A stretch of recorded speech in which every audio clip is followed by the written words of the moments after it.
So anyway, then he turned around when he was absolutely full to the brim, and said, you know, I just think of myself as a classical liberal, and I've never felt more ashamed in my entire life. Wow. So Yeah. I mean, not I'm great. feeling ashamed for you. That was such a right powerful, now. real anecdote. It was real. I don't know what you're talking about. The realest thing. The small details sold it. You definitely didn't forget your cold open 10 seconds before we went live. I don't know what you mean. I don't even know what a cold open is. I'm just a silly little guy, and that's that. You're right. You're right. This is Red Planet. This is Red Planet. Welcome to the show. It's the weekly Call Me Roundtable where we talk about how to make the world a better, nicer, kinder, lovelier place. But before we do all that, Mule, what was the most base thing you did this week? Well, I didn't do much activism this week, but I think that's fine because I do a load every week. And True. this isn't even a cop out from this week as well. This is actually a cop out from last week, because what happened was I forgot about this, completely forgot about this. But I was interviewed for the digital journalist outlet Dazed. Yeah.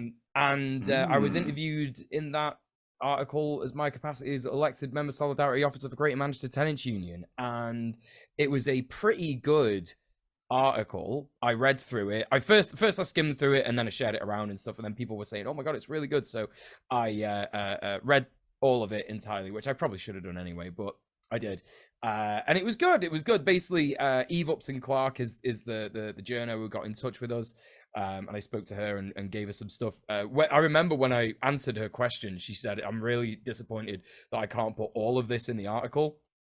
Oh yeah. She was like, nice. "Oh, this is so good. I'm so happy." So that was pretty nice, and it was mostly the article about how Gen Z, sort of like Zoomers, are getting a lot of marketing directed towards them about being, you know, a hustler, you know, like trying to be a landlord. Big McGrind it. Yeah, all this kind of stuff. But you know what I did when I got interviewed by Rolling Stone? I recorded it on my end because I wanted to make sure that they didn't like lie about what I'd said, obviously. Oh yeah. Journos and trans people, you know, but like, I mean, especially considering the history of like considering why I was talking to them, yeah. But but then like after the article came out, I also put the full interview up on my Patreon. So like, you should do that when you get interviewed. I should. Unfortunately, this was just one of these where you basically just type your answers to the person. Oh, gotcha. Oh, okay. So it wasn't like a cool interview where I was there on Zoom wearing like a GMTU hoodie or whatever. It was just like just typing my answers on an email. So it was pretty fucking easy, to be honest. I didn't even know. I didn't even consider that. At least then you have it all written down in case, you know, you ever do feel like you are misrepresented or whatever. You'll be like, here is the email chain where she said that I actually am very cool. She said I am very cool and based, actually. I do have the Sigma grind set. Right, exactly. So that is kind of a cop-out.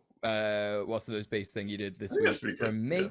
Yeah. Oh, thanks, Tim. You're always too kind. Thanks, I do. And thank you, babe. Appreciate that. And with that, it's time for me to ask Tim, what was the base thing? What was the base thing you did this week? What is the most base thing? I mean, yeah, I was trying to think because I was like busy at work all week and I didn't really think that I had done anything. So I was thinking of all the things I did that I didn't think were that based. What is the most based, you know, relatively? And then I was like, oh, actually, that was kind of based. I just the other day I just did a large like a traditional Maori tattoo taimoko on a woman's kind of like stomach and going down a little bit further and stuff that was like really important to her for like she had like a bunch of kind of like trauma and like kind of issues and stuff surrounding that and stuff, and it was just a really good time, and she was like super stoked. And like I think I posted on Twitter how like afterwards she was like, oh, is it weird to say that this makes me feel more like me and stuff like that? Aww, and I feel like that's really nice. That's pretty based, you know, like that's kind of like I think that's extremely based. Yeah, because I mean, like people always ask me like, oh, if there was like, full communism and you didn't have to work anymore, like would you still do tattoos? And I think I definitely would, because of things like that. Like I feel like that's like a way to kind of give back to people, and I just would have a totally different relationship with the I guess like the business of tattooing. But yeah, I think that's out of everything I did this week, that's probably I've tattooed my friends a little bit, stick and poke, and like I really love doing it. It's definitely something I want to get more into doing, and definitely like if there was full communism, would be something I would definitely do for like for fun, not to like diminish your like Tim's a far superior artist to me, obviously. I mean, I just think that like in general, like the process is quite like it is quite like I guess like a special and quite an intimate thing as well, especially when you're doing things that like are kind of like quite personal to people. Yeah. And that's why I get really I really hate the kind of increasing kind of commodification and corporatization of tattooing, which has like been happening pretty steadily for the last sort of like 10 to 20 years or so, and it's kind of taking a lot of that magic out. So that's why I try and push back against corporate tattooing as much as possible. It is really interesting, and I don't know what your thoughts on this kind of stuff is, Tim, but like I do find it really funny when you go out and you see your like typical bro, and he's got like he's just got a sleeve of tattoos, and you're there and you're going, oh, that's a really cool sleeve, and then you look at it and it's just like it's just this whole one big design, and it's like and it's like, okay, like I would never like have a go at someone and be like, oh, you should get tattoos with meaning. It's like, no, your body's a canvas, do what the fuck you want with it. But it is like there is that sort of generic tattoo that people have. There absolutely is like a generic kind of tattoo. A lot of it, like people these days will call them like, like this is like the fuckboy tattoo look, or like the Love Island tattoo look is like a really good one, because I think that sums it up really well. Because it's like, that does actually. You watch those shows like Love Island, and all of the guys have a really similar like, it's like a black and gray sleeve with like some roses, a pocket watch, maybe like a lion. Sometimes the lion's wearing a crown, just like stuff like that. And it's so true, because people just come in and they have no tattoos at all, and they're like, I want this one. It's just like, I think I've not only definitely told you about this before, but I think I've said it on the show. I still really want to tell you again. Nat once saw a cop who had like a forearm tattoo that was just like Rorschach, like from Watchmen, with a little speech bubble that just says no, and that's the whole tattoo. Cops love there's like certain types of tattoos that are cop tattoos, like black and gray, like kind of realistic portrait kind of style stuff of animals, and also of like Greek kind of statues and gods and stuff like that. Like it's super popular with cops, but horrid. It's like, it's honestly like you can pick them, like when people, like if they email through to the shop or they come in and they're off duty or whatever like that, you can like instantly tell who's a cop. But thankfully, because I'm quite, I guess, like politically vocal on all of my work Instagram stuff, I don't really tattoo much cops, which is funny. Funnily enough, yeah. But anyway, so what is the most base thing that you did this week? That's a good question. I had my first appointment with, so last week I said, I was going to say last year, what am I talking about? Last week I said my most basic thing was I finally got my healthcare sorted, and I'm with Trans Plus now. So to continue that on, I had my first appointment, which is really cool, and I should be getting free therapy sorted. It was nearly a bit of a mess, because I thought that my appointment was on the next day and that my laser appointment was on that day. I went to the laser clinic, and they were like, no, you're booked in for tomorrow. And I was like, oh fuck, I nearly like mixed this up really badly and like missed the Trans Plus appointment I've been trying to sort out for like nearly a year. But they ended up fitting me in, so I just had laser and then Trans Plus on the same day. But like on the topic of healthcare, actually I'm starting to do something else which I think is like quite cool to do with healthcare, which is as people may be aware, I had facial feminization surgery last year with Dr. Anna Slutsky in Armenia. She's Russian, but she's operating in Armenia now.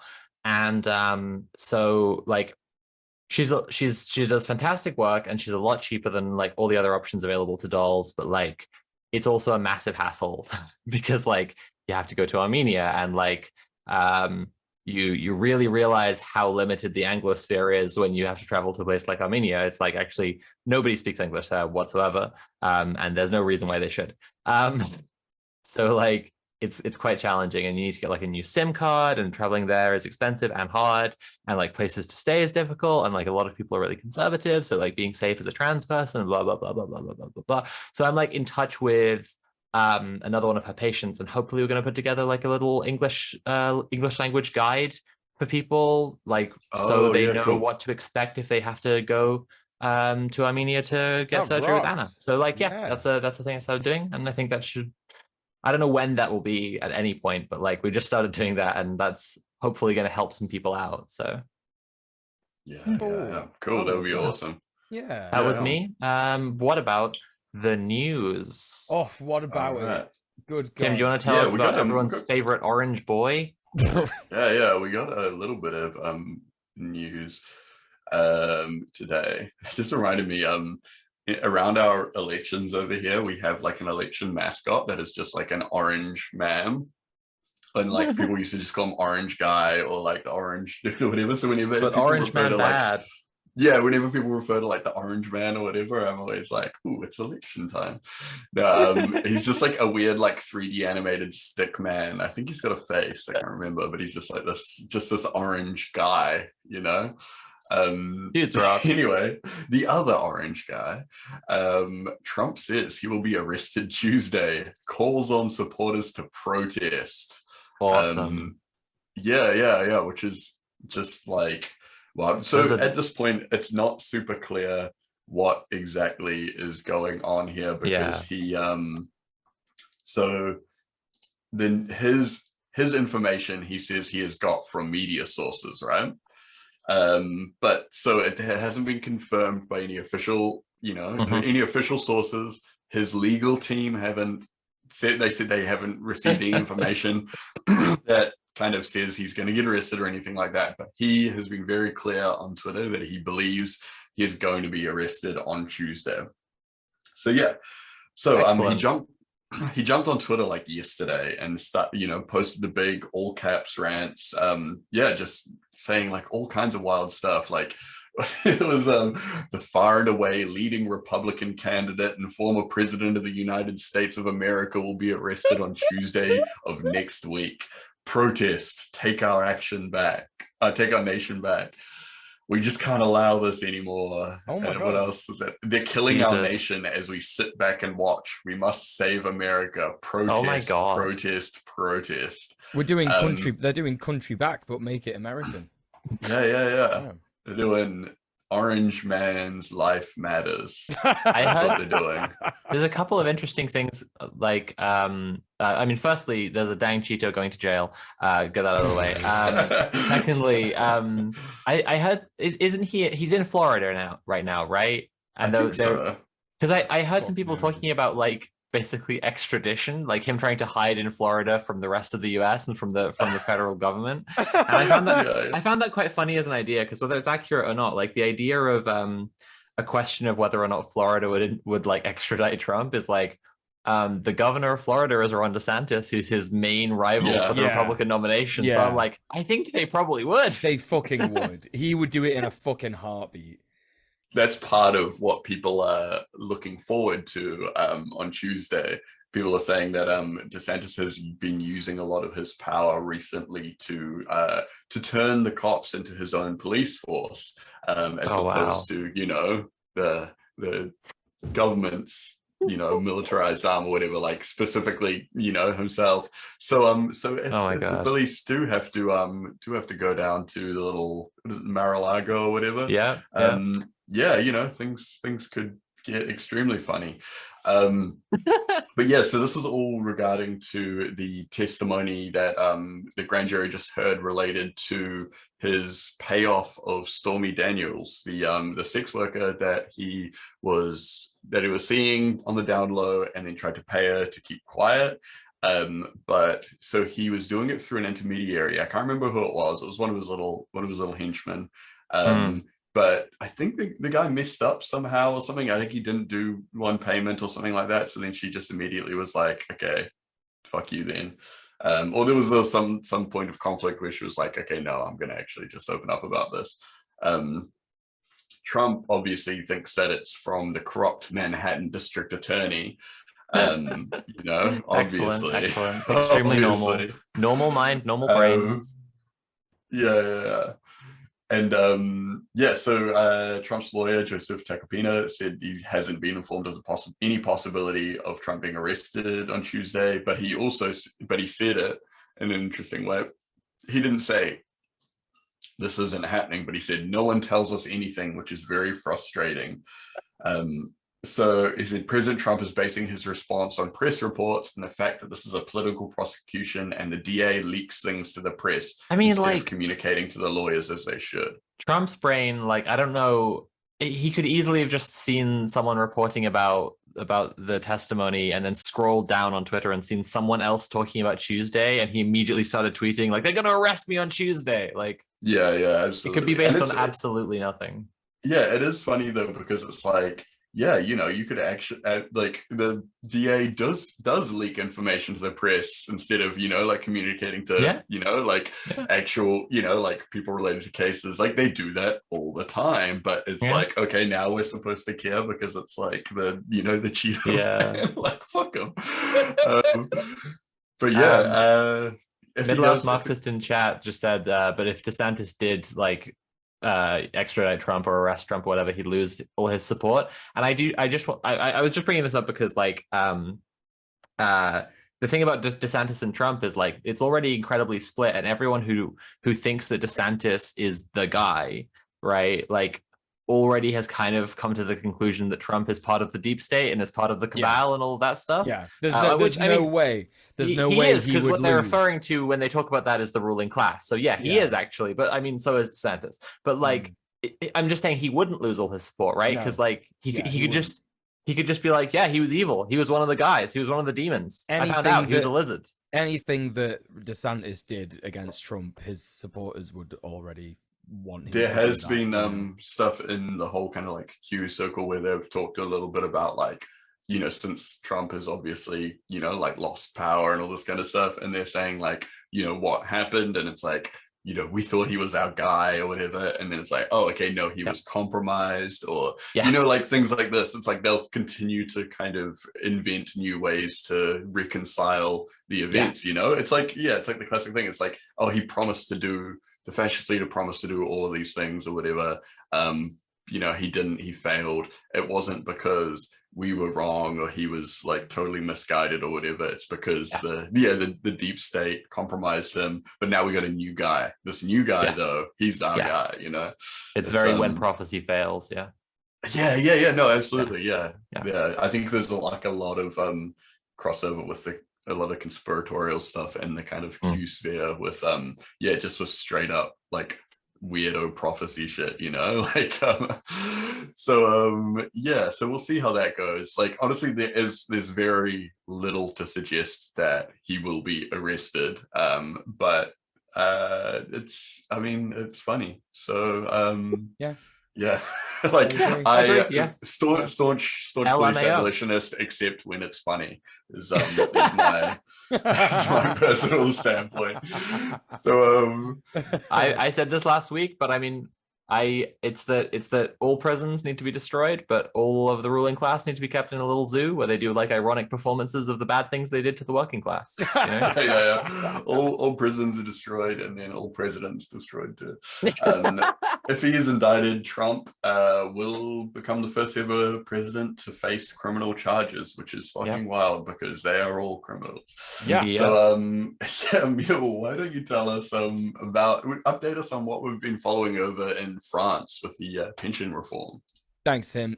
So we have been looking at, as Tim said, over the last few weeks, strikes in France because of the pension reforms. They're trying to up the pension age, and you know, you gotta love France. You know, the pension age is something like 40 years old, and they're just trying to raise it by like a month. And they're out there in the streets every day. This is incorrect, by the way. This is sarcasm. That's a little bit of an exaggeration. It's an exaggeration. The pension age, I believe, is 62, and they're trying to up it to 64. And here's the thing, you know, they've been protesting for so long you know, the people who were sort of like against the pension raising, that it's like, well, you know, why is nothing happening? Well, yeah, Macron, what has he done? Well, they wanted to have a vote about it in Parliament, and he just decided to not pay any attention to that whatsoever, and push through the plan, which is an interesting turn of events, to be honest, for you know, someone like Macron. You know, sort of, you know, he says he's a centrist, really, doesn't he? Which is quite funny, because he's acting like a piece of shit fascist right now. I don't know, maybe and not for the first time. Yeah, not for the first time. Maybe that's there's something to say there about all centrists.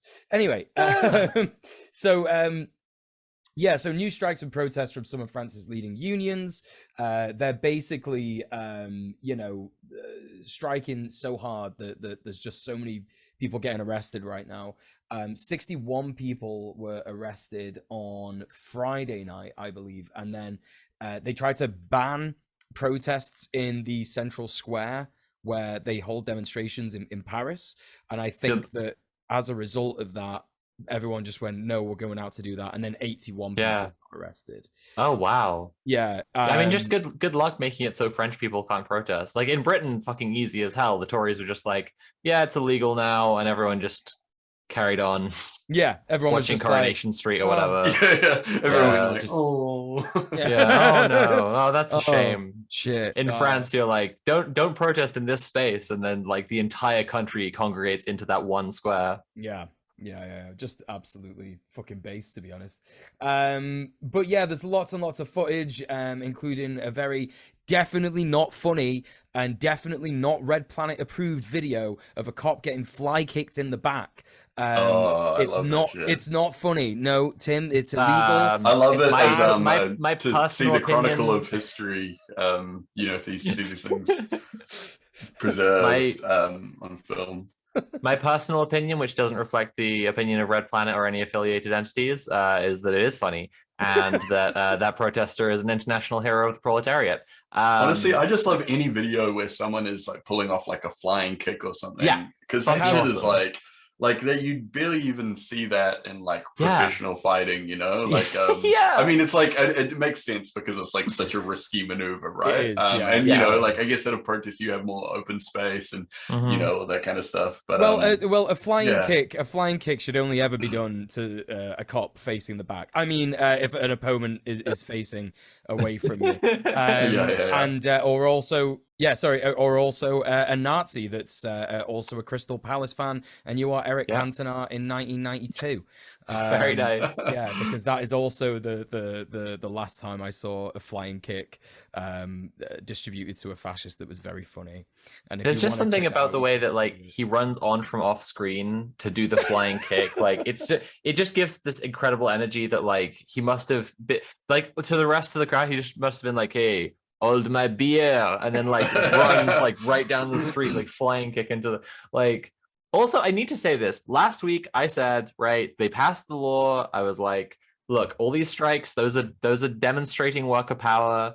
They passed this law. It's gonna kick the fuck off. Am I psychic, or did I use dialectical materialism? Who can tell? It's both. Who knows? I think it's both, because I believe maybe it's my magic powers. That's true.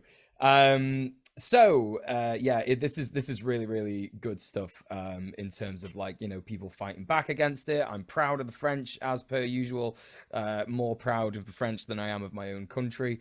Riot police have been using tear gas and clashing with people in the crowd. If you've seen some of the videos as well, you will also see just horrific police violence, as per usual. ACAB 1312. Ariane Lager, 36, was among about 200 people demonstrating in the small southern town of Ledev. I mean, it should be mentioned as well that these aren't just all taking place concentrated in Paris. These are all protests that are happening all over France.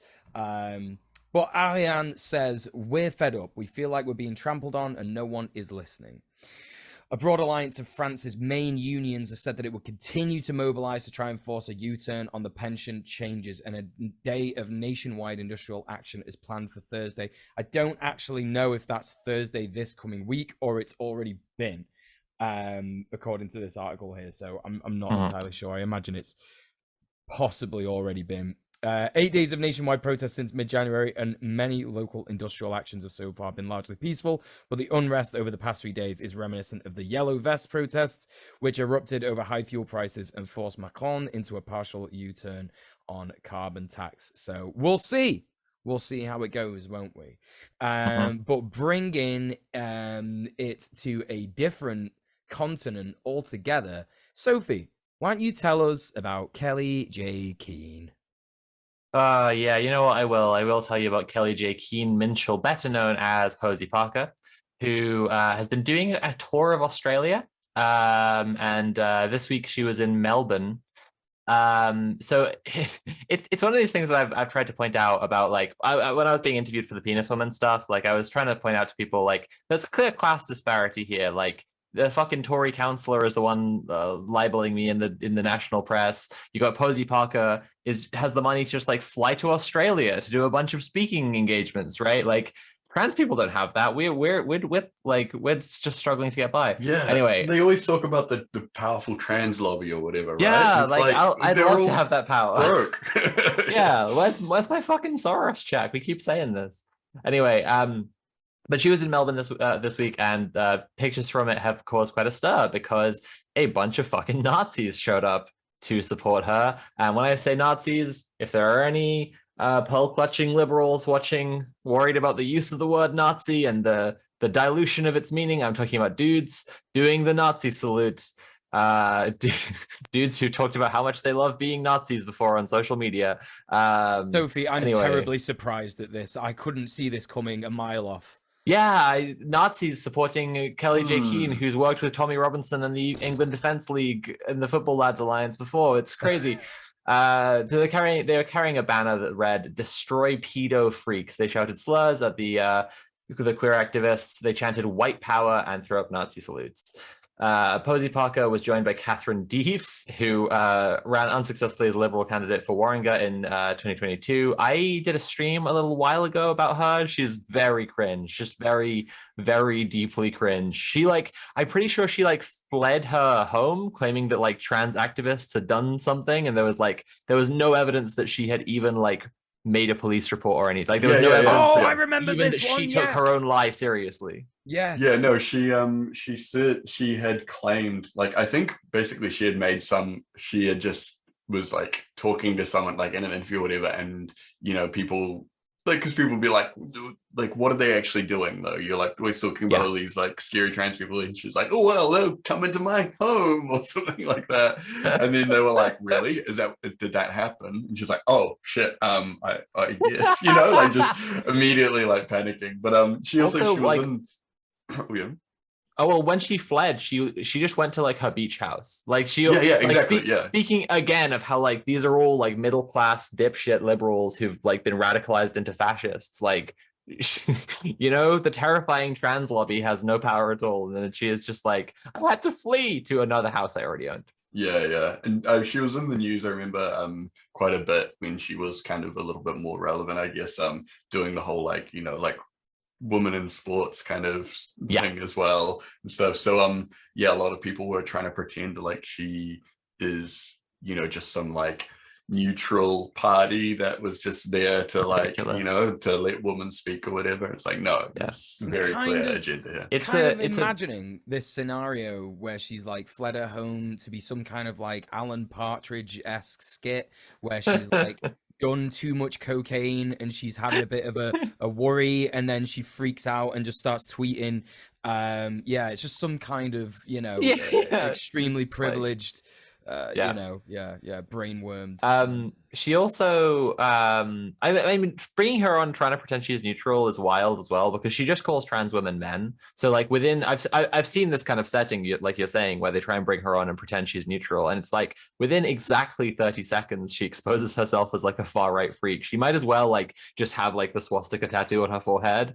For the in terms of the pretense that she's neutral, she might as well just be walking out there hi everybody. Anyway, I was just saying, yeah. So she's also had to retract and apologize for comparing anti-transgender activism to standing up against the Holocaust, which you should famously the Nazis loved trans people. That's why the Nazis are supporting you, Catherine. Anyway, Posey Parker has made headlines for activism that centers around whipping up anti-trans hatred. In a video broadcast on Twitter in February, she threatened women who oppose her, stating, "Each and every one of you women who stand in my way will be annihilated." In the same rant, she compared trans women to sexual predators and serial killers, although that's just kind of every second word she says is doing that. So in January, a so-called gender critical activist was recorded quoting Adolf Hitler's Mein Kampf in a speech against trans rights at another Posey Parker event in Newcastle. She wasn't just quoting it, right? Like sometimes you can think like maybe quotes kind of filter down in a weird way and then misattributed. Oh, okay, perfect example, right? The Voltaire quote that's like, to see who's really in charge of society, you have to look at who you're not allowed to criticize. And it's like, that's not from Voltaire. It's literally from a neo-Nazi, and it's meant to sound like a kind of class consciousness thing that's obviously just anti-Semitic, right? And it was said by a neo-Nazi to do that stuff. But she wasn't just quoting Mein Kampf. She was like using the ideological terminology of Mein Kampf and using the ideas to construct her point. Like it was incredibly involved. It was like, you have to have read Mein Kampf to be making the point she's making. Yeah, like Mein Kampf is loosely about how Hitler like had a bad experience with one Jewish person and therefore like did the Holocaust, right? So it's like if you're doing that same thing, if you're like feeling like Hitler is speaking to you in that way, you might be Hitler. You might actually just be like another Hitler, It's the one thing to me is that I've seen since the event in Melbourne and stuff, I've seen it over here, and I saw like I kind of got into it a bit with this dude on Twitter who's like a really well-known kind of liberal constitutional lawyer over here, and he's doing the whole like it's like the ridiculous liberal thing where it's like we can't impede on their right to say these things, to have their Nazi, which is wild because it's like someone had commented like I don't agree with your ideology, but I'll fight to death for the right for you to organize and build power around it or some shit like that. And it's like, because that's what you're doing, right? And like these people are saying like, oh well, if we deny them their right to have their Nazi parades, then that's infringing on their freedom of speech, which makes them it sets them as like a subhuman class or whatever like that. And it's just like wow, like man, you guys have so much time to litigate this shit when it's about Nazis, but like this kind of stuff is like literally happening around like trans people where they are literally being forced into being forced out of society, being killed, all this kind of stuff like that. It's like I didn't see any of you talking about this shit, there's been, but it's also like it's like even in polite liberal society or whatever, we have to acknowledge that like free speech has limits, and we can enforce those limits without being like, oh no, we made this person a subhuman. But this guy was like, well, if you start doing this, like maybe look up Jim Crow and see how that goes. Jesus, and it's like, Christ. oh my god, like this could only come from like an affluent white lawyer on the other side of the world. The thing about like, I mean, I don't know. It's like, is it even worth getting into? Karl Popper wrote the fucking Open Society and Its Enemies in 1945. Like we've had the paradox as well. It's like I always like find that funny. Like these people we've had the fucking paradox of tolerance for decades now. Come on, we know how this works. Like no, like, you can't let debates, hate speech. they're settled. Like it's so fucking ridiculous. Also, like I don't know. Speaking of what you're saying about like being forced out of society, like something we don't have listed in the news this week, but like is something that has been being discussed in the news this week is Eden, this trans girl who her family was from Saudi Arabia, and basically like they had her kidnapped and forced like put into conversion therapy. Yeah. Like, and she killed herself. And it's like there's a big Justice for Eden campaign. You can check it out on Twitter, like #Justice for Eden. And you can read her full story. My friend Jack Saint made a little video telling her story, and it's also like a fundraiser for Trans Lifeline. And like, you know, but I have several friends who've been subjected to conversion therapy, and one who also was literally kidnapped by her family, taken to another country and subjected to it. Like, this is, you know, even things that I think a lot of cis people might see and think like, wow, that's really extreme. It's like, I know people who've been in this exact situation. Anyway, this story we're talking about is about Posey Parker. So let's talk about Posey Parker a little bit more. Fucking awful M&S brand Eva Braun. And she will be in New Zealand next weekend as well, by the way. She's coming here. So I know there's a lot of people from down here that watch. So I think hold on, I'll just find out which is. You carry on. I'm going to find out where the thing is, because there is going to be a protest. To kind of I will say from experience, I've noticed that she gets quite upset when people do the Seven Nation Army chant. Posey Parker's a fascist. It really riles her up. So just a little tip. Anyway, at all of her tour dates so far, Posey Parker has been met with protests from the notes here say LGBTQ plus, and I don't know that word. This lib terminology is going to make me start using my favorite slurs. Anyway, the queer community has shown up to protest all of her events, as has been regularly the situation in London. I've talked a bit about this. Like, they're trying to stage a monthly rally in Hyde Park, and the last one at least was massively outnumbered. There's another one on literally next Sunday, like a week from now. If anyone's watching and is in London, Hyde Park, there's going to be a turf rally there. Posey Parker's not at it, but it's like, it is her thing.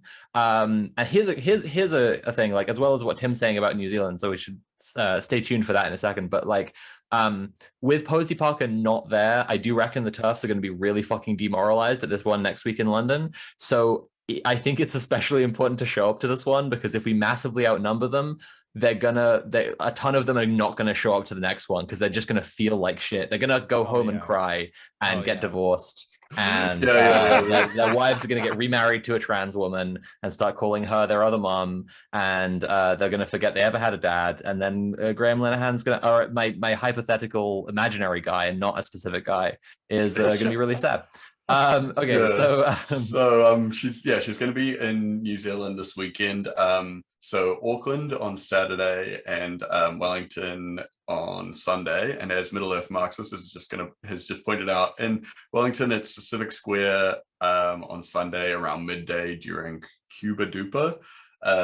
In Auckland, I have the feeling like it's like in the Rotunda in Albert Park or somewhere like that. Okay, which is like interesting, because it's like these are like public venues. Like, I wonder if it's like, I'm not sure. I kind of feel like they like, I'm not sure if they're trying to, like stage something visible, so like for their optics or whatever like that, or if they were just like maybe had trouble getting an indoor venue. We'll see. I mean, like, she does the thing in Hyde Park, and that's like a public venue outdoors. Really? She just knows that she's going to be protected by the cops. Yeah.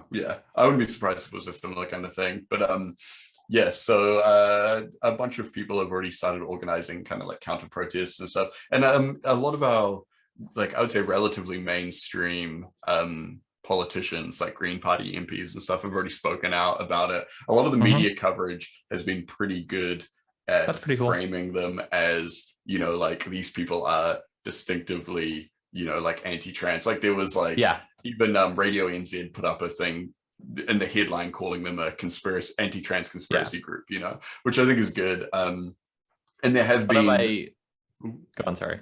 I was gonna say, and there have been other kind of like stories in the news relatively recently in New Zealand in the last couple of weeks about, like, there was a guy who is like a fucking, like a TERF stooge or whatever like that got he got a speaking gig at like a UN woman event or whatever like that. Oh my god. And yeah, so and he's a fuckwit. I have a bit of history with him. I love that their banner is like "Let women speak," and they just keep on like getting men to speak at women's events. Like that was the thing, right? And but so a bunch of the other speakers were like, okay, well, we're not going to speak then, and so they had to, well, they had to make a statement about it or whatever. It was pretty oh my god, pretty weak. But like I think that kind of like is like the way that I think the way that I've seen it framed by the media, a lot of these things is better than it has been in the past now. I think like the conversations around these things are getting better, and down here they are. I'm not sure if we can say the same for Turf Island, but yeah. So it's good to see Radio NZ and a bunch of others covering this, and even like some of them, I've seen some of the stories tie it into the stuff about conversion therapy, because that's been going through Parliament down here, back and forth a little bit about like banning conversion therapy, and we have like a lot of mainstream like center-right politicians that are in favor of conversion therapy. So it's kind of been like a thing where it's like a lot of like Greens MPs and stuff are pushing back on it and being like, this is what this is, like this is what so that's cool. I mean, like I've definitely seen before like fascists who try to tour internationally having trouble with New Zealand. One of my favorite New Zealand media clips, I don't remember the show, but like it's like Stefan Molyneux, because he was doing a tour with Lauren Southern, right? Yep. And like they couldn't get any of their places booked in New Zealand because like they just like got refused basically. And then they went onto a morning chat show, and the guy was just one of my favorite clips, like the guy is just like, you're just going on a rant. Like, what are you? I asked you a question about something else, and you're just going on a rant about Muslims. And Stefan Molyneux looks like so deflated because there's no way he can go from that. No one was buying his shit. Yeah. Anyway, should I carry on with the? Oh, sorry. What were you gonna say? I was gonna say, the Southern and Molyneux thing was like, it was really good because. There was like a big protest stage that was like a huge, like it was gigantic, it was super positive, and there were like, there was it was people from literally like kind of like all walks of life that didn't necessarily know the specifics of Peter and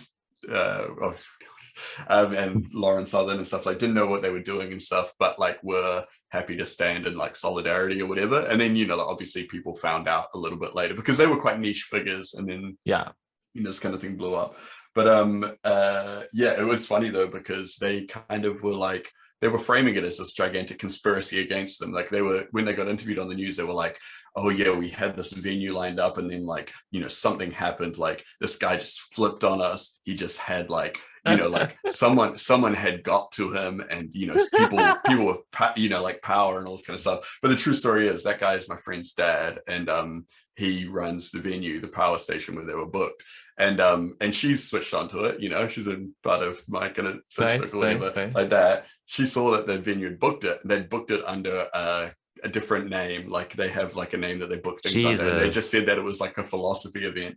And so when my friend saw that it was there, she called up her dad and she was like, oh dad, these guys are racist or whatever. And he was like, oh fuck that then.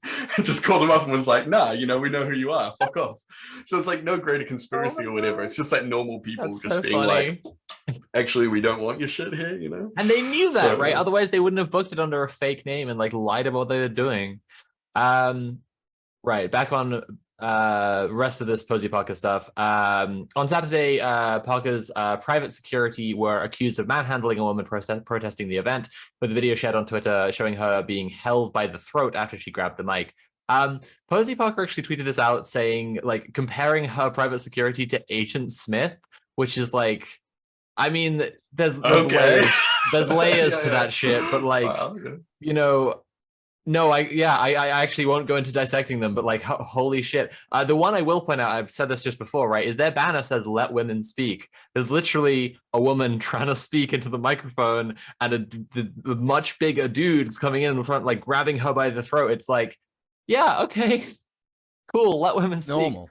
The Victoria one. No. Yeah. The Victoria police faced accusations of assaulting queer protesters by social media users, quote, well after Posey Parker left.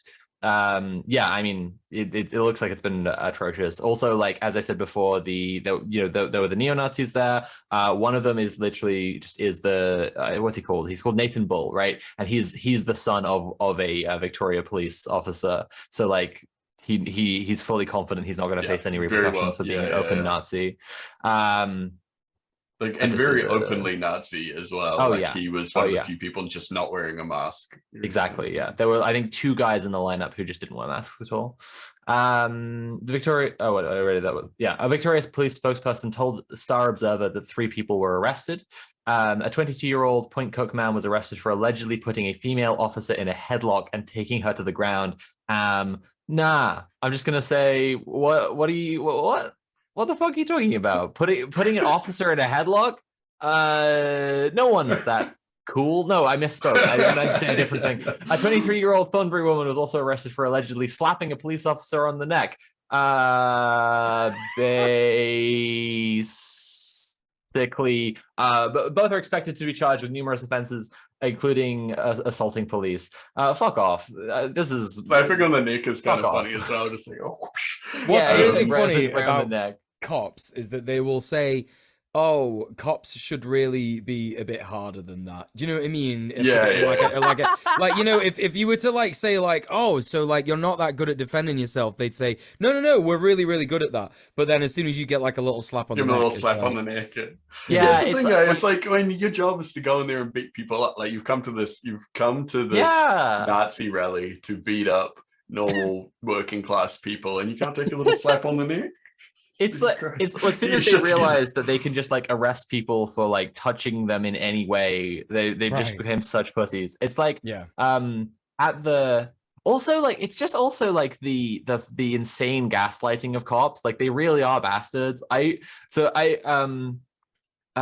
fuck was it? At one of the Posey Parker rallies, like one of the TERFs like tried to hit my friend with her umbrella like multiple times. And like as in the TERF was there, my friend was there, and there was a cop just right in the middle between them, and the cops just like seeing everything that she's doing and just like being like, well, but like what I mean about the gaslighting, one cop came up to me at one point because I said this before that I was chant leading. Cops can't imagine things without a strict, rigid hierarchy because they've got cop brain. So like, because I'd been doing some like call and response stuff, a cop came to try and talk to me. Oh yeah. Like you're the leader here, right? Exactly. He came up and was like, can I ask you some questions, sir? And I was like, I'm a woman. I don't appreciate being called sir. Thanks. And he went, I didn't say sir. Can I ask some questions? And I was just like, why would you just lie like that? Like, how are you just like, you can just say, oops, sorry, you know? Like, it's not even a big deal. Anyway, a third person, a 22-year-old from Preston, was also arrested for unlawful assault. Police will review CCTV, body-worn cameras, and social media footage to determine whether any further offenses occurred. As I've already said, the next Posey Parker demo, but it won't be Posey Parker, it's just the TERFs, will be Hyde Park on London. Oh, sorry, the next UK one will be in Hyde Park, London on Sunday, 26th of March. And like I said, because Posey Parker won't be there, I do think it's a good one to massively outnumber them because it will just make them all fucking miserable. Tim, again, what are the details of the New Zealand one? So she's going to be in Auckland on Saturday and Wellington on Sunday. Yeah, I couldn't see the address in these stories, none of them saying for the Auckland one, but I know that it's in a rotunda in a park somewhere. I did see it on Twitter, but I know that there is a group on Twitter that are organizing a kind of pushback. I think it is, I'll just find it right now and see, Trans Liberation Alliance, which is at Trans Liberated on Twitter. And so Albert Park Band Rotunda. Yeah, so it is the place that I mentioned before. So check that out if you're around.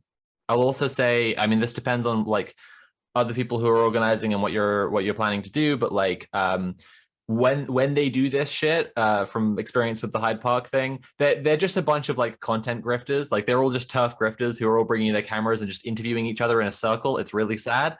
And the most effective shit is just to make a ton of noise. So like I would recommend, if there are like people in New Zealand watching who are thinking of going to this, like just bring stuff that can make a ton of noise, and literally their entire reason for being there is just like immediately sunk because they won't be able to record anything.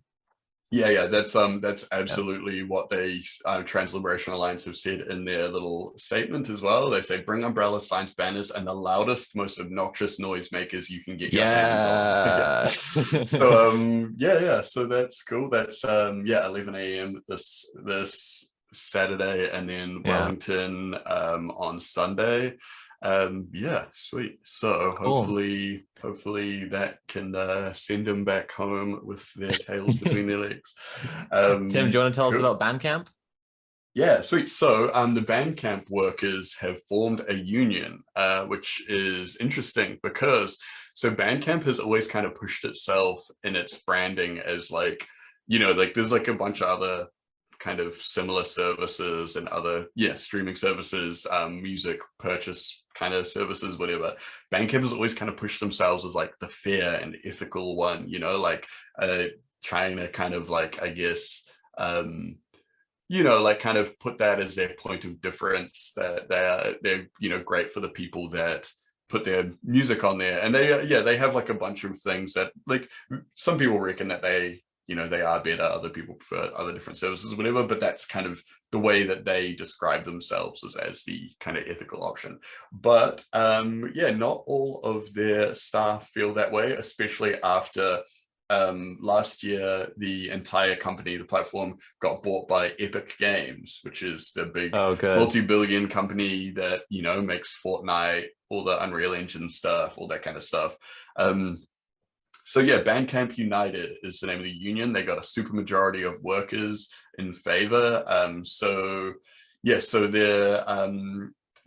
think they're in the middle of getting kind of authorized and certified as a union and stuff at the moment.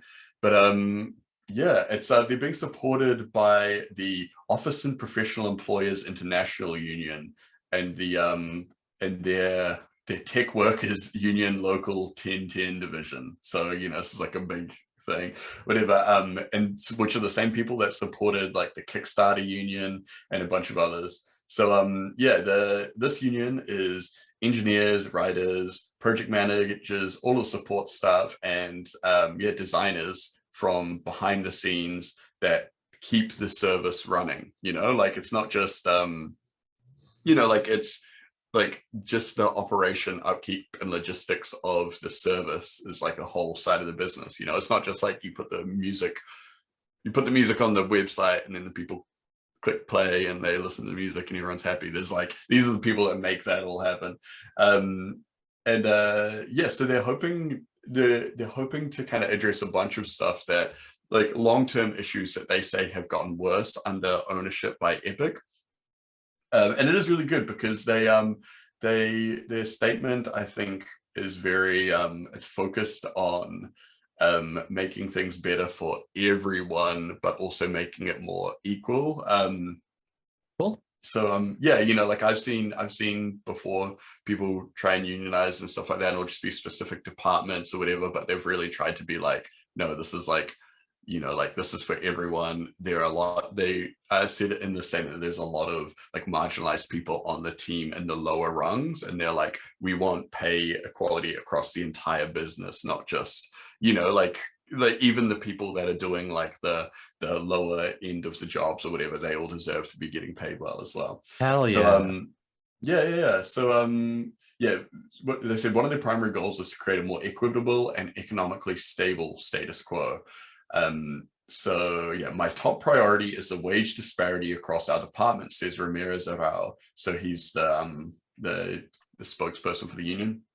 As a member of the support team, the lowest paid team, I feel financial uncertainty and inequity grow every year. I'm committed to bargaining for guaranteed pay increases that match the rising cost of living, so that no matter what team we're on, we are secure in our futures. That's interesting. I didn't actually notice that detail earlier, is that so their spokesperson for the union is a member of the lowest paid team in working for Bandcamp, which I think is pretty interesting. He says, we need a union at Bandcamp to ensure that all employees can ask management tough questions without fear of retribution. So is it the integrity of workers who build Bandcamp is a crucial aspect of the company's ability to uphold its values. Bandcamp's core mission is best protected via collective action and workers having a seat at the table. It's important to us that Bandcamp's Artist First mission continues with clarity and accountability, with all resources afforded to us distributed in the fairest and most transparent way possible. We feel a responsibility to those who are most marginalized to use our platform with integrity and to provide reasonable protections and accommodations for those at risk. And when reached for comment, Bandcamp CEO Ethan Diamond said, "We are aware that some Bandcamp employees are seeking to organize a union and are reviewing the petition to understand their concerns." I find it like especially funny that the CEO is literally called Ethan Diamond. So, it's like, it's very on the nose, very solid. Sorry for bothering wealthy you. McRich guy. Yeah. There was a guy in he was in the newspaper recently, a little while back, something about like one of those puff pieces about like a self-made young dude buying houses or starting a business or something like that, and his name was like something like Topher McRichwhite. It was just like, what?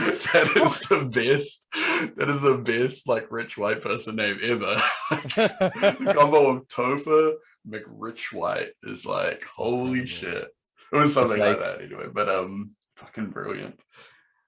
Like if you put that in a movie, people would be like, it's too on the nose. Yeah, conservatives are like, trans people have no personality except being trans. Meanwhile, conservatives like from the White. Yeah. Anyway, so Mule, what's happening over in Georgia? Well, we covered this very briefly last week. This was about the pro-Kremlin government in Georgia, not the state in the US, but in Europe, just to the south of Russia, just kind of near Turkey and that kind of area is where it's all at. But yeah, basically the pro-Kremlin government in Georgia, who are basically trying to pass laws that basically favor Russia's intent with Georgia. If you're wondering what Russia's intent with Georgia is, we're thinking that they want to annex it, basically, similar to Ukraine, essentially. We think this because of things that we've seen.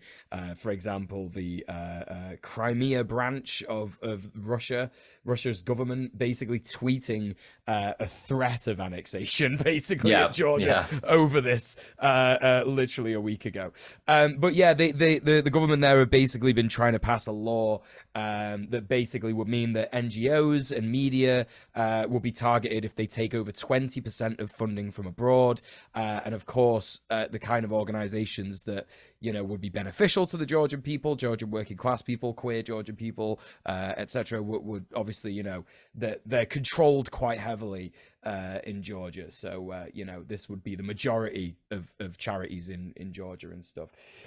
So basically, Georgia applied for candidate status of the European Union pretty smart after Ukraine got invaded, as did Moldova, who have similar fears of invasion from Russia too. But the thing is that even though this law was said to be passed, the one about the 20% of funding for NGOs and stuff being basically your NGO would be declared when it says targeted, it would be declared a foreign agent, basically. Which is, of course, like, it's fascist speak, isn't it? You're a quote unquote foreign agent. You're an influence coming in. It's like the trans lobby. It's like the fucking, I guess the liberal dual allegiance, deep state kind of stuff. This kind of stuff. Yeah. But that law has now actually been dropped due to the protests that kicked off as soon as this kind of happened, and we were reporting last week that Georgian protesters were like launching Molotovs at the cops and stuff like that, just absolutely horrible things we would never agree with here on Red Planet, just terrible stuff. So true. It's because of the mass outrage they've actually dropped this, which is interesting because of course, you know, Russia isn't a country to back down that easy, as we've seen with its attempt to invade Ukraine, even sustaining extremely heavy losses in the war with Ukraine. They are still sort of dead set on invasion. You know, it's going to be interesting to see where they actually come back to this kind of fight in Georgia. But I guess they have different priorities at the moment, which is good for the Georgian people. Apparently, there were anti-EU protesters, and there is a bit of discourse amongst people in Georgia as to whether they're actually real or not. In an apparent outburst of anti-European feeling, a crowd, mostly made up of older men, I like that specification, tore down an EU flag hanging outside the building in Tbilisi, which is the capital of Georgia, and turned it into ashes. We openly state that there is a very numerous segment in Georgian society that is against the idea of European integration, said Shota Martinenko. They just can't all be here today. No, he didn't say that last part. That's something I made up. I added that at the end because there's only about 5 of them. But yeah, this is simply not true. Support for joining the bloc among Georgia's 4 million citizens is as high as 81%, according to a 2022 poll.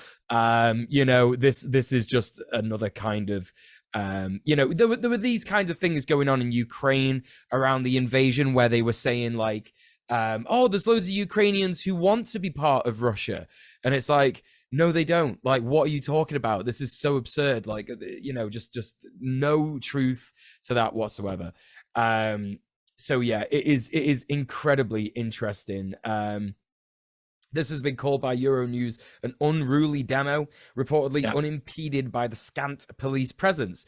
Interesting that, isn't it, chat? I think that we can pretty safely say that, like, if there's a large police presence at a pro something rally, you know, then the pro thing is probably good, right? You know, we see this at like pro-queer protests, pro-trans protests, pro-migrant protests. There's always a ton of cops there, isn't there? But when it's anti, you know, trans, anti-migrant, and, you know, in this case, anti-EU, you know, it's quite obvious, you know, there's no cops there. That's the bad thing. Yeah. Obviously, this isn't something I'm being a little bit like hyperbolic here, but yeah, it's quite obvious here that like the majority of Georgia are pro EU. But yeah, it's really interesting, and it's really good that, you know, the Georgian government have dropped this law. We'll see if anything develops in the coming weeks, but you know, this is a win. This is a win. I don't know if the protest like against the EU was staged, and I don't know. Like, I have mixed feelings about people who are jumping on really quickly to say it was definitely staged, because also it was a much smaller protest. So it's like, you know, all sorts of people think all sorts of things. Possibly, yeah. But having said that, to now add immediately to the conspiracy theory, there is a thing called the Gerasimov doctrine, which was invented by Valery Gerasimov, who is a Russian general, and it basically says that there should be like a 4-to-1 ratio of non-military actions to military actions when Russia is trying to invade somewhere. So like they need to prep the ground, that they need to like do sanctions, they need to delegitimize the government of the place. And what one crucial thing is, they need to like create an impression politically that there are like people who really want to be Russian in that place, who are like, yeah, we are actually Russians and we need to be liberated, which was like hugely what they did in Crimea before the original invasion there. So like, you know, again, just like there are actually just far right dickheads everywhere, and like I'm not saying that this protest is necessarily like a planned op or something, but it would actually be in line if it were with like Russia's strategy of build up to invasion. Yeah, just like I said about the Ukraine stuff, like they did all sorts of stuff where they were trying to say that the Ukraine, there was like, I think they tried to make it out that there was a specific region, and it just so happened to be the region that they really wanted to annex, which I think is the Donetsk region, because that gives them access to the and Luhansk, yeah.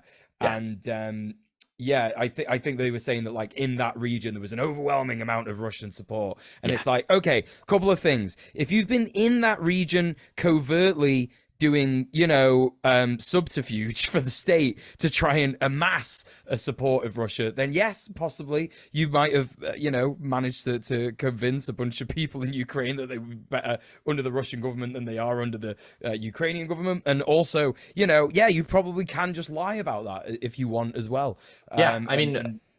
Russian propaganda is absolutely like off the charts. Like the way that they do, like the news is often presented like not just directly as news, but like with panel shows where they like have everyone's basically following like a scripted debate, and they just like have like 5 kind of all ultimately pro-Russian positions that are seemingly different, so they can have a conversation to kind of dictate talking points to people. In line with this Georgia stuff, and you mentioned about Moldova as well, like I'm pretty sure that Russian TV this week was like reporting on protests in Moldova, claiming that they were pro-Russian protests, and like using footage of protests and claiming that they were for people who wanted to join Russia. And they just were completely unrelated and not at all. This is the protests this week, I believe. I think this was the other week. This was 12. Oh no, this was this week, 12th of March. Okay. Police in Moldova have detained more than 50 people as thousands gathered to protest President Maya Sandu. So it's an anti-government protest. That was that. But that is the end of the typical news segment, but we're doing an expanded news segment this week with our dear, beautiful, sweet Sophie. She has worked her little tush off this week trying to get exactly what this is about. And I don't know what it's about, which is why I'm saying it like this. Sophie, tell us about the economy, crypto... banks, all that nonsense. Okay. You're smart. I'm not. I've been trying for a couple of hours to make myself an economics expert, so we'll see how that's gone. I need to tell you about the Silicon Valley Bank collapse. This was actually last week that if we were reporting on SVB specifically, it would have been last week, but it's starting to have like bigger implications, and so this is why I wanted to bring it into the news this week, because it might be one we want to watch as it unfolds. So last week, Silicon Valley Bank fell apart. Basically, what's interesting about Silicon Valley Bank is that it trades in crypto, right? So it's significant because of its access to the crypto space. It's also significant because its collapse is the second biggest bank collapse in US history. So that's kind of a big deal. And if I can hopefully explain this, it might lead to crypto imploding entirely. We'll see. That would be funny. Anyway, I feel like there's been quite a few points where it's like it's almost it's like teetering and stuff. Hopefully, this is the one that pushes it over the edge. Well, it's like so. What's interesting about that is that like the more recent ones where it's teetering, we can actually see that it's not like, oh, it's come close and it's managed to carry on going because it's so resilient. Actually, there's a chain of each of those events has led to the next one. So if people are familiar with Sam Bankman-Fried, the advocate for effective altruism, who had his like FTX crypto trading platform, and like a bunch of celebrities promoted it. Polycule situation. And this whole thing. So FTX basically has gone bankrupt, and Bankman-Fried and a bunch of other people involved with FTX are being investigated for massive fraud, including like attempts to defraud the US government, which is like always a smart move, trying to defraud the US government.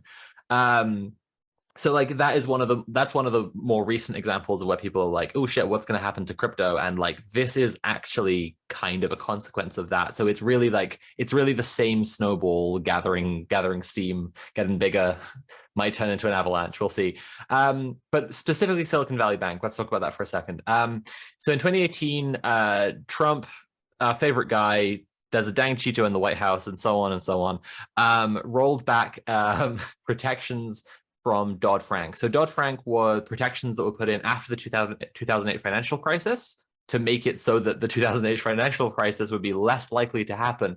Of course, if you wanted it to not happen, you would need communism.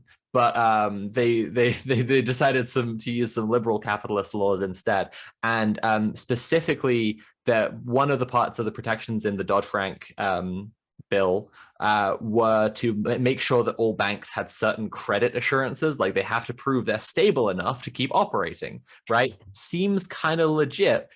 Trump called this a job killer, and he just fucking wiped it out.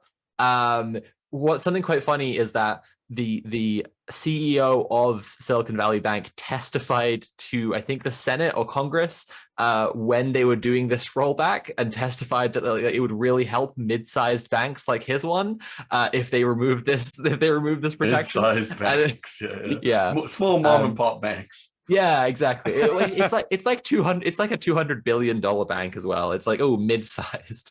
Anyway, so that's kind of setting the groundwork.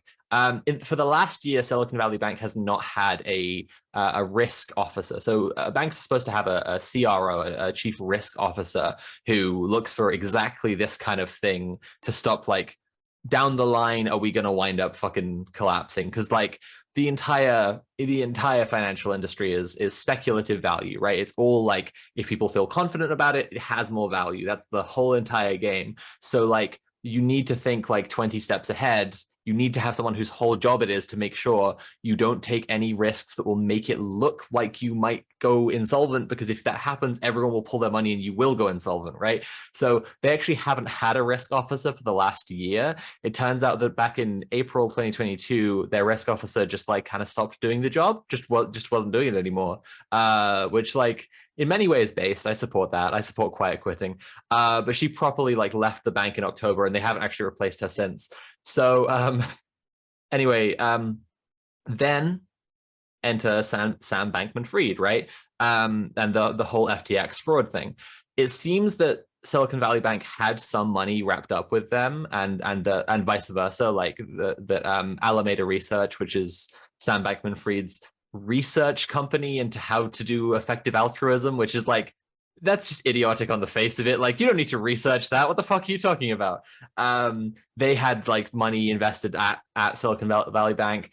And so, like, when that all went under, that was a bit of a destabilizing thing for them. So it's important to note that Silicon Valley Bank had a bunch of US Treasury bonds. I won't try and explain what US Treasury bonds are. It doesn't fucking matter. But the point is, they're pretty stable things to invest in. They generally do well, and they're pretty reliable because it's tied to the US government, right? And so they had a bunch of those so that they could generate interest for their investors.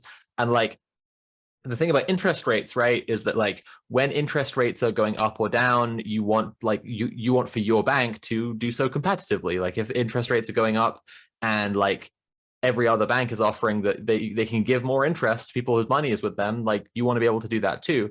And interest rates have been going up the last few months. So what SVB did was they sold some of their US Treasury bonds, but, like, at a loss, because they like really needed the cash after the FTX thing. And, like, that was a really, like, public move of clearly not having enough money.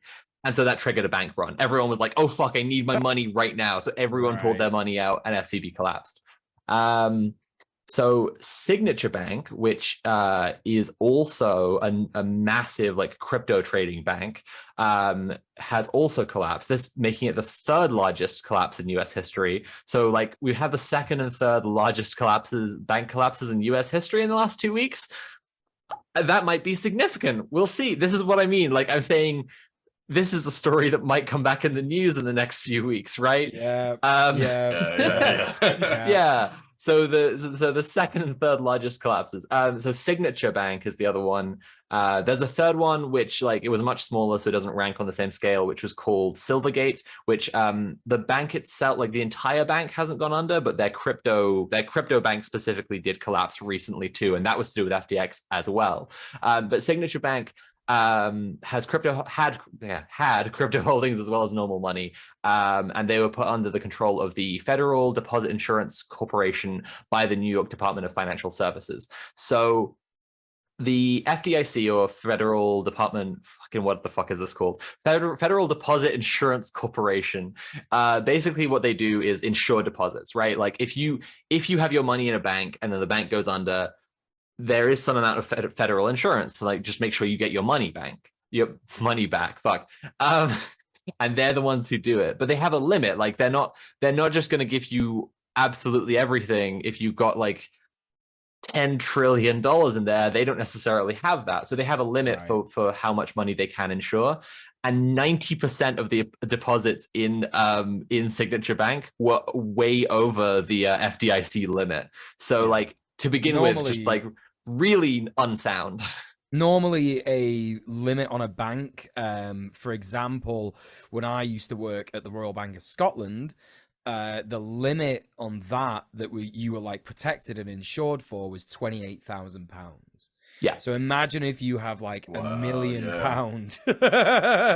in that bank and it goes under, your money's fucked, baby. It's gone. That's onion rings out of it, you know? So I think that the FDIC's limit might be higher. I believe it's something like 200,000, but 90% of these deposits in Signature Bank were way over that, because go figure, right? It's like a crypto bank. So there's so many dudes who have some kind of shady shit going on, and they're putting all of their drug money and their arms dealing money in there. And it's So I'm just seeing in the chat that I think the FCCS, which is what it is in the UK, actually covers £85,000. Okay, so a bit closer. A bit closer, you know. It's definitely closer to $1 million than 28,000.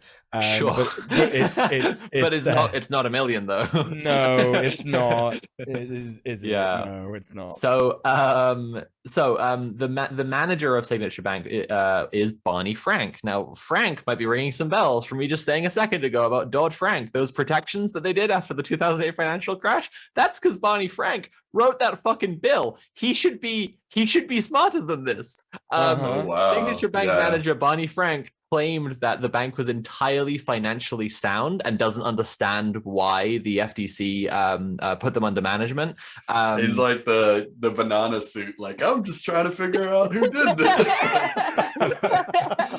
So he said that there's some people speculating that basically the executives at the bank probably lied to him about the situation, about the solvency situation, and that's why he's made that claim. It doesn't really matter why he's made the claim, but it is important that he's made the claim. But actually the bank seems to have been involved in predatory real estate investment. Wow, that's always gone so well for American banks. What a good idea. Smart. Great idea. And as well as that, they are also, obviously, because they're trading in the crypto space, they're just involved in a ton of fucking scams and illegal shit, because that's most of what crypto is. So the stipulations for why the Department of Financial Services might put a bank under administration include it's really looks like you're doing some crimes there at your bank, and again, it's a crypto bank, so it kind of explains itself, right? Signature is in fact the subject of a class action lawsuit for fraud with, hey, FTX, Sam Bankman-Fried's thing again. Oh shit, look at that. So it really seems like a reasonable move by the federal authorities. And this also led to a ton of people pulling their money, and so the bank has collapsed. But because Barney Frank claimed that the bank was solvent, this has led to a conspiracy theory, my favorite thing, in the crypto space. So a bunch of conspiracy theorists who are into crypto, or crypto dudes who form a conspiracy theory, whichever way around you prefer, are basically talking about Operation Choke Point 2.0. So there was this thing called Operation Choke Point a while ago, where in 2013, where the U.S. government did an initiative to like investigate banks and make sure, because they were worried about like if you're doing criminal activities, like there's every likelihood something completely unpredictable will happen, or for that matter, the crime will get found out, everyone will get arrested, and the financial relationship will therefore like fall apart. Right. So banks can't be involved in a ton of crimes was the idea, which I think, I mean, as far as liberal capitalist ideas go, it seems like a pretty reasonable one. And basically, they were investigating where banks were involved specifically with like arms trading or like other things where there's a much higher chance of fraud and money laundering. And because Barney Frank has said, no, the bank was completely fine, despite all the evidence to the contrary, all these crypto guys are basically saying, clearly there must be a new Operation Choke Point 2.0, and they're trying to shut down crypto. They're all just trying to shut down. It's the government's trying to shut us down. No, I don't think that's, Anyway, yeah. I also, if they, so there's an interesting thing here, which is like, obviously, I've said this to death, right? But conspiracy theories reflect intergroup social conflicts. And like, if they're saying that, then on some level, like we could evaluate the statement, is the US government trying to shut down crypto? No, capital rules the US government, and capital loves crypto because it's more capital. Yeah. But also, like there are some forces within like old money who don't like the crypto space, and also like I'm saying, the US government is like very reasonably investigating all the fucking crimes going on with crypto banks. So kinda. Anyway, why could this lead to crypto imploding? So crypto requires Bitcoin is the example everyone's always familiar with, right? As a cryptocurrency, its value fluctuates because it's a stock basically. So it's like use as a currency is a fucking nightmare, because in the time that you hit send to pay for your coffee, and then to the time when it arrives to pay for the coffee, its value will have literally changed because transactions take forever as well as it fluctuating.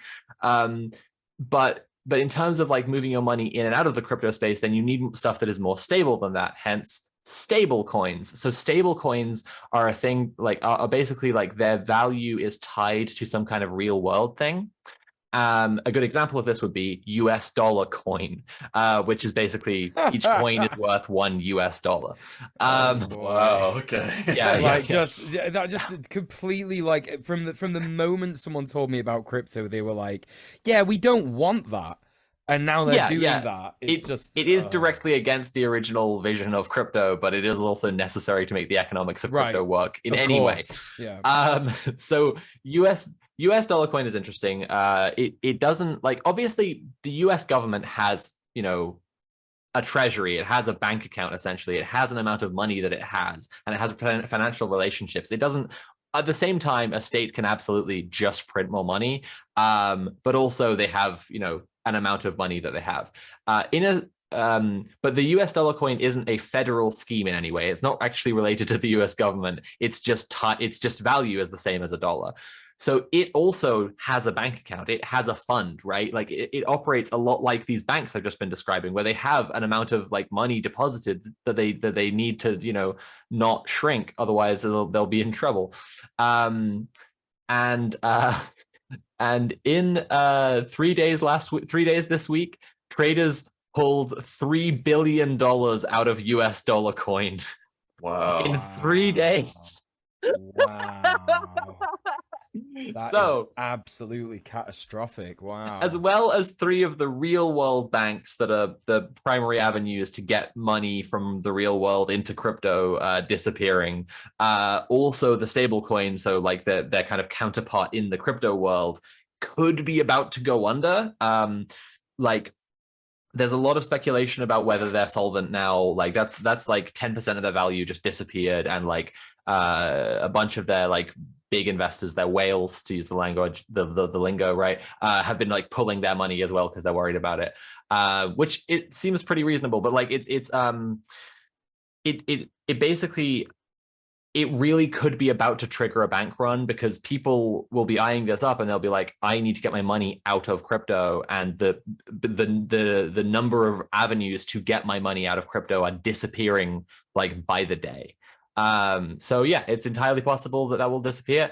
And if all the avenues to get your money out of crypto do disappear, all the money that's in crypto will be worth bubkus. So that's very cool. So yeah, if you go to like r/crypto on Reddit right now, yeah, there are some very funny posts. For example, one here that I can see from 5 hours ago with the tag advice. Having an emergency fund is one of the most important parts of investing in crypto. I rarely hear people recommending this, but you definitely should, because you never know what's going to happen. Oh, you never know. Yeah. Just so incredible. Yeah, there are some pretty funny posts there. I'm not going to go through all of them. But, yeah. Some of them are pretty dark. Like, they get extremely dark on those crypto subreddits anytime there's like a crash or anything like that. It's like, wow, geez. Yeah, I mean, I've seen people saying that, like, if I don't think it's probably that relevant here, because I don't think that our audience is super into crypto, but like I've seen people saying to make sure to like mention like suicide hotlines when you're like reporting on this kind of stuff, because honestly, like, yeah. I mean, so I guess we should. I guess there is, like, we are growing. Like, I've noticed this week that we are actually, like, you know, getting a lot of views and stuff. So listen, you know, if any of you are out there, sort of quote unquote leftist crypto bros, you know, let this fucking radicalize you. That's the only advice that we could say. Look, capitalism to the left, doesn't work. To be clear. Radicalizing to the left. To the left, only. yeah. I mean, like, events like this are symptoms of a greater economic system whose problems can only be reconciled from the left. You know, like leaning into the right is only, you know, it's leaning into the shit that did this, and you know, giving it more opportunities to do so to you and other people. It's funny you should say that, because what if I'd prepared a segment of my notes that's about how true that is and the economic mechanisms by which it happens. Okay, cool. Wow. Look at that. Wow. So in 2008, the failure of IndyMac on July 11th was the largest bank collapse in US history, until the knock-on effects of it caused bigger collapses to happen. So why do banks going under cause other banks to go under? Well, the long and the short of it is, capitalism needs to always make more money to keep going, right? And like, people have their money invested in it. Like, well, yeah, so people, fucking rich people, have their money invested in banks, and then if they're panicking about their money being safe, they don't necessarily want to just take it out of there and then put it into another bank. In fact, they'll be worried about the possibility of a broader downturn, especially as more and more of it happens. And then this dynamic of the bank run, people taking their money out, right, causes banks to go under. So it's it is possible that all of this will not just have the very funny effect of crypto imploding, but this could like result in something really extreme happening in the real world. Again, let this radicalize you to the left. I will say Goldman Sachs has raised its prediction for a recession in the next year to 35%, partly as a result of lending drops for regional banks. I found this quite funny. On Thursday, Republican House Financial Services Chairman Patrick McHenry said people should hold off on assigning blame for the collapse of Silicon Valley Bank and Signature while Congress and watchdogs investigate. When people jump to these conclusions at this stage of the game, a week in on this really stressed moment for our banking system, it's unhelpful and quite politically hacky. Patrick McHenry, fuck you. The problem is capitalism. It's really as simple as that. And the only reason that you're saying don't jump to any conclusions is because you have a system that relies on people being like confident in the system. It has monetary value if people like it and think it's going well. That's a terrible fucking system.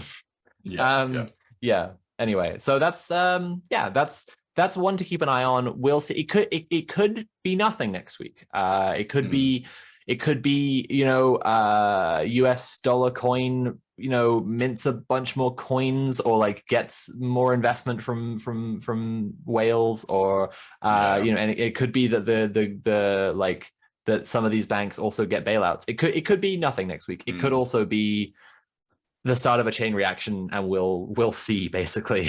So if astrologists are right, then it is going to be a chain reaction, because all my girlfriend has been doing recently is telling me about how it's the age of Aquarius and Pluto's going into it, and this not Aquarius. Not Aquarius. Oh no. Yeah, not necessarily a bad thing.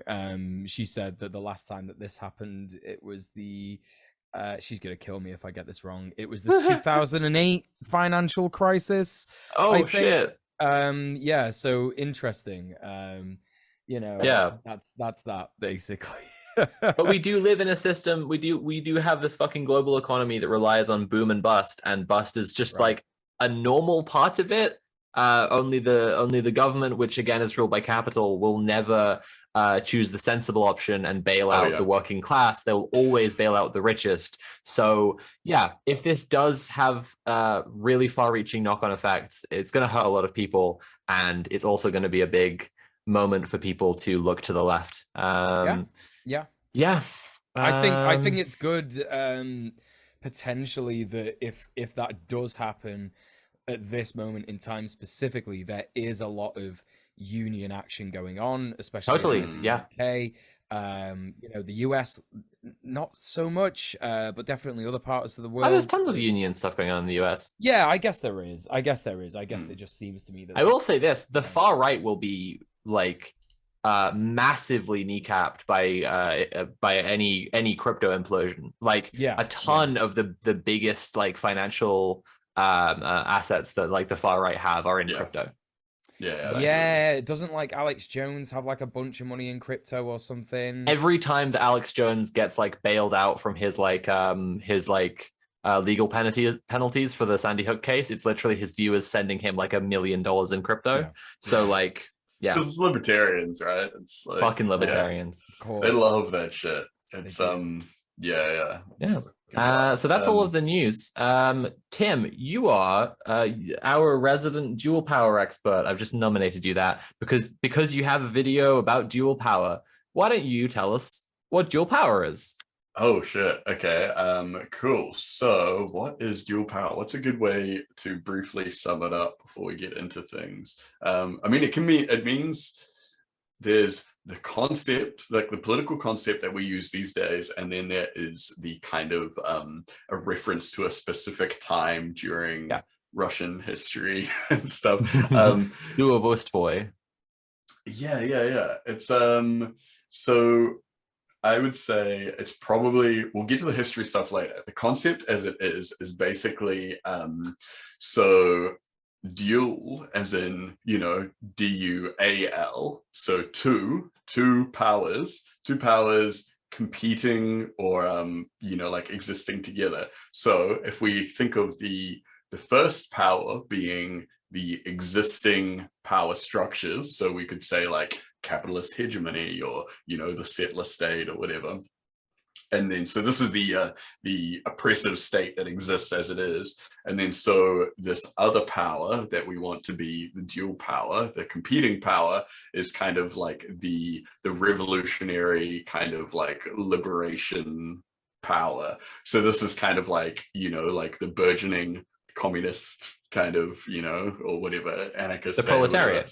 Yeah. So this is basically so dual power is like the idea of like building up power through kind of like there's a bunch of different ideas about how we do this, through mutual aid networks, through building a revolutionary party that has like entrenched power within the working class. All these different things build up kind of like a power structure that is an alternative to the existing one, to the capitalist structures, that take people's kind of like reliance off of that structure and to kind of like if you think of it as like all these different ways that we can like slowly kind of, I guess, liberate people from reliance on capitalism. And the point is to get the competing power to the point where it becomes as powerful, or as not necessarily as powerful, but as ingrained and as trustworthy and as the existing one, so that people can just kind of jump ship and be like, actually, we could have a better life with this. So it's like, yeah, it's a process of it's not like we will get into this later and stuff, but I mean, it's like, it's not necessarily about building a state from the ground up or anything like that. It's about I guess it's about building the people power and the networks that are necessary to lay the groundwork for any kind of, like, I guess, long-term revolutionary kind of situation. That's probably still a bit of a complex explanation, but I think, I don't know. Tim, we were expecting you to just run for the next half an hour and a half and just tell us all about it in every aspect. Should we just I made a YouTube video about it. We could just put that on loop. Let's just watch your YouTube video that is, I believe, 15 minutes long. Let's just watch that 9 times. And there we go. Then everyone will get it. You know, a lot of people have different ideas about the best way to build dual power and all this kind of stuff like that. So there might be stuff where it's like, you know, like your questions might be kind of bigger questions that are kind of like part of a larger debate, you know? So there's not necessarily, like, we can't necessarily give definitive answers on everything or whatever.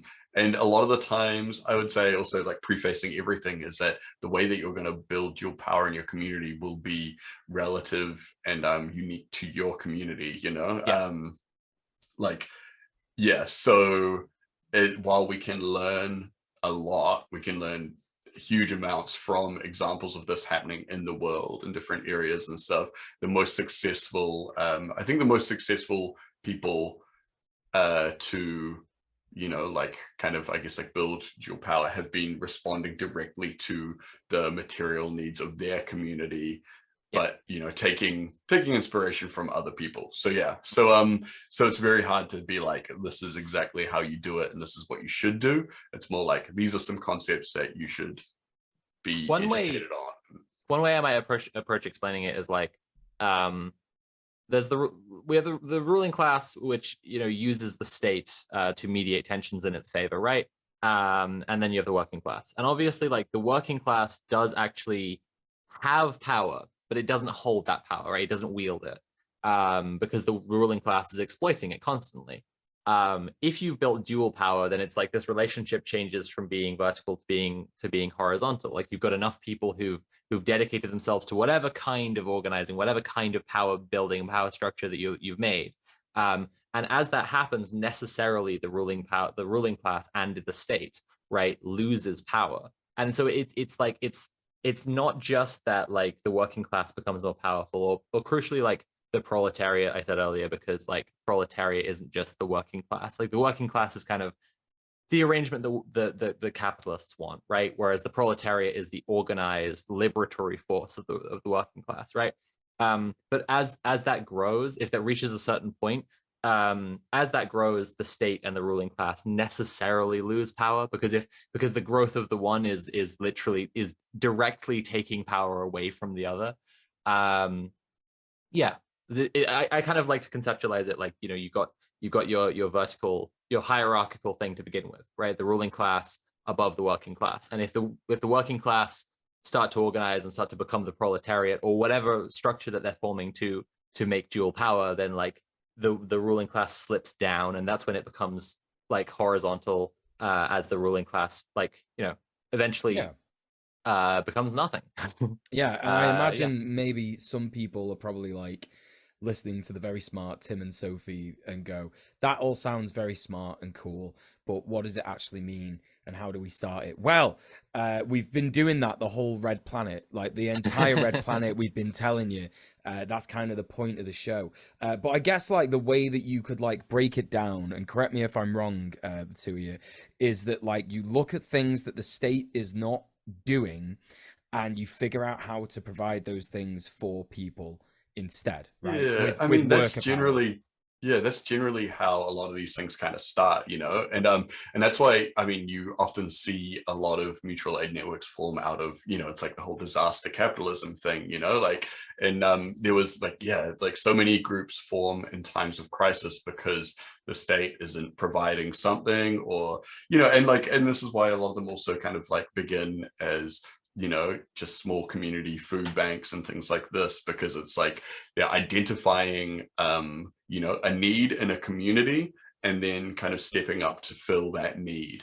And yeah, it's, I think it is sometimes, you know, they just stay as that or whatever, but I think the really good ones, the ones that I think are really good examples are the ones that like from the start, from the outset, they have like they're looking at the bigger picture, you know, they're not just going, okay, we're just going to feed the people in the neighborhood.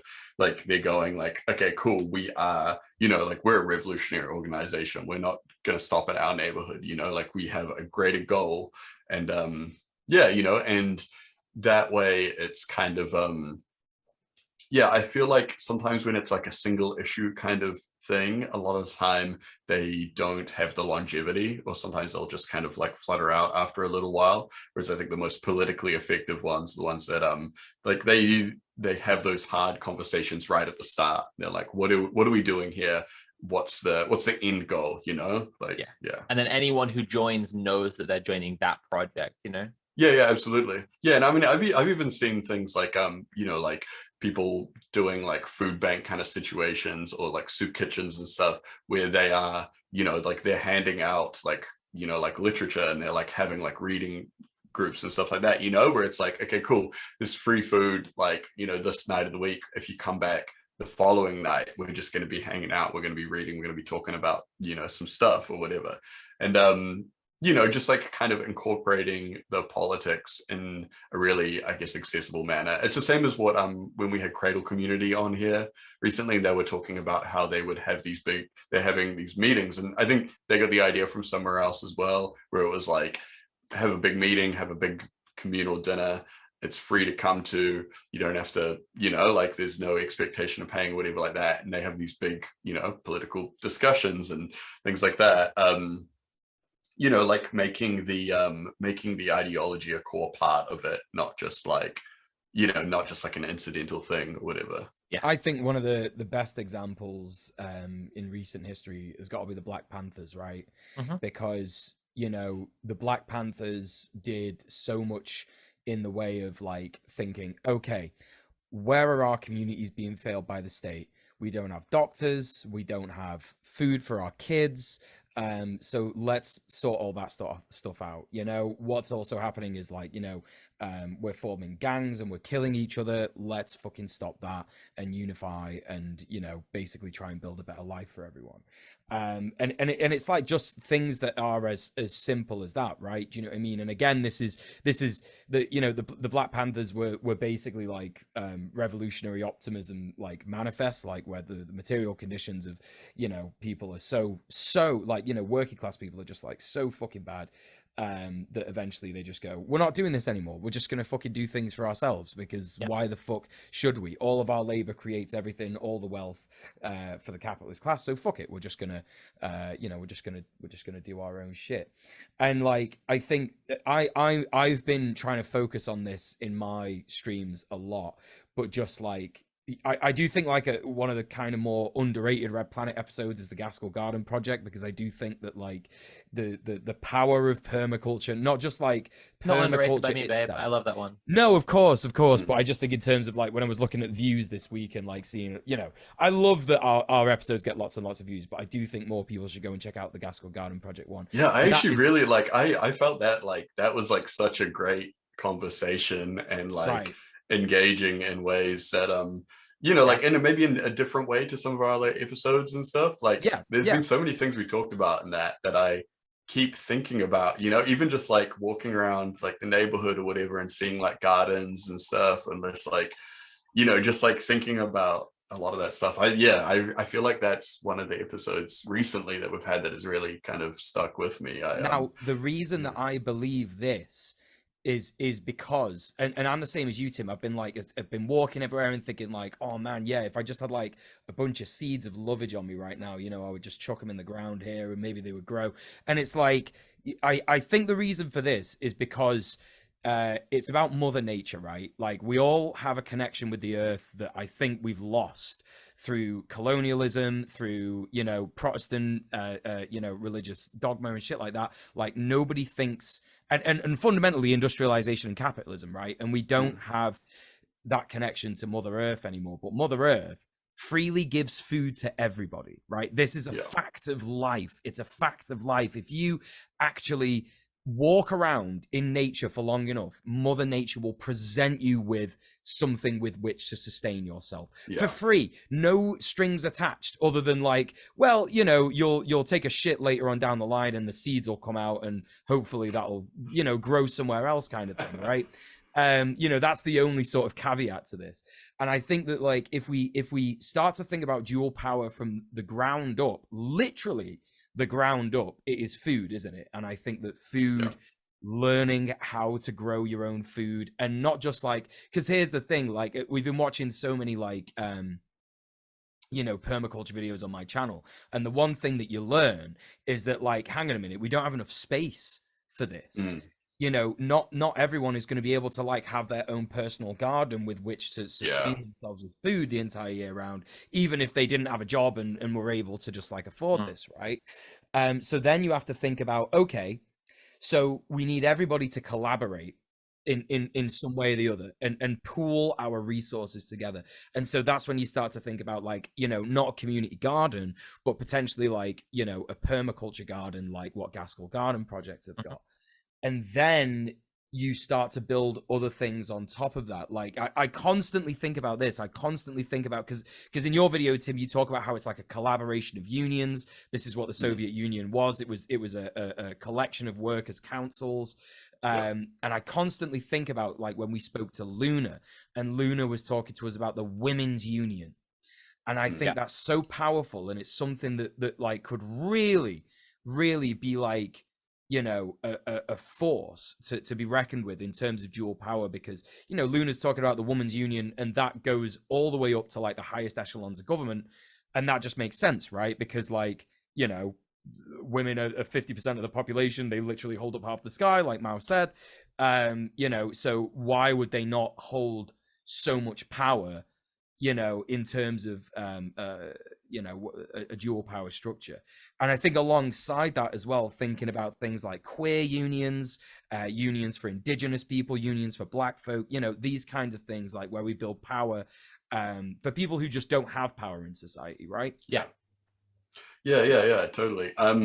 Also, it popped into my head a second ago, speaking of identifying, you know, like the kind of needs of the people and addressing them and all this kind of stuff.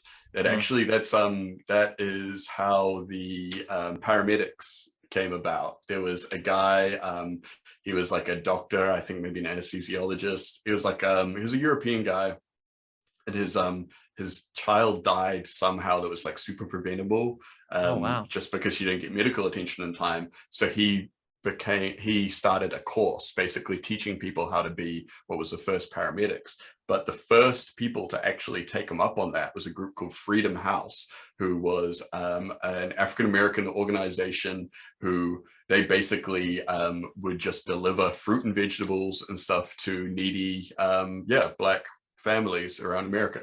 I can't remember exactly what city they were in. Wow. So there were these guys, they had these little trucks and they would deliver around, you know, fruit and vegetables. They were always on the move going around. So they were like, let's take the paramedic course because we're always moving through these neighborhoods and stuff. And we're already part of this organization, which is like, you know, this little kind of like food co-op situation and stuff.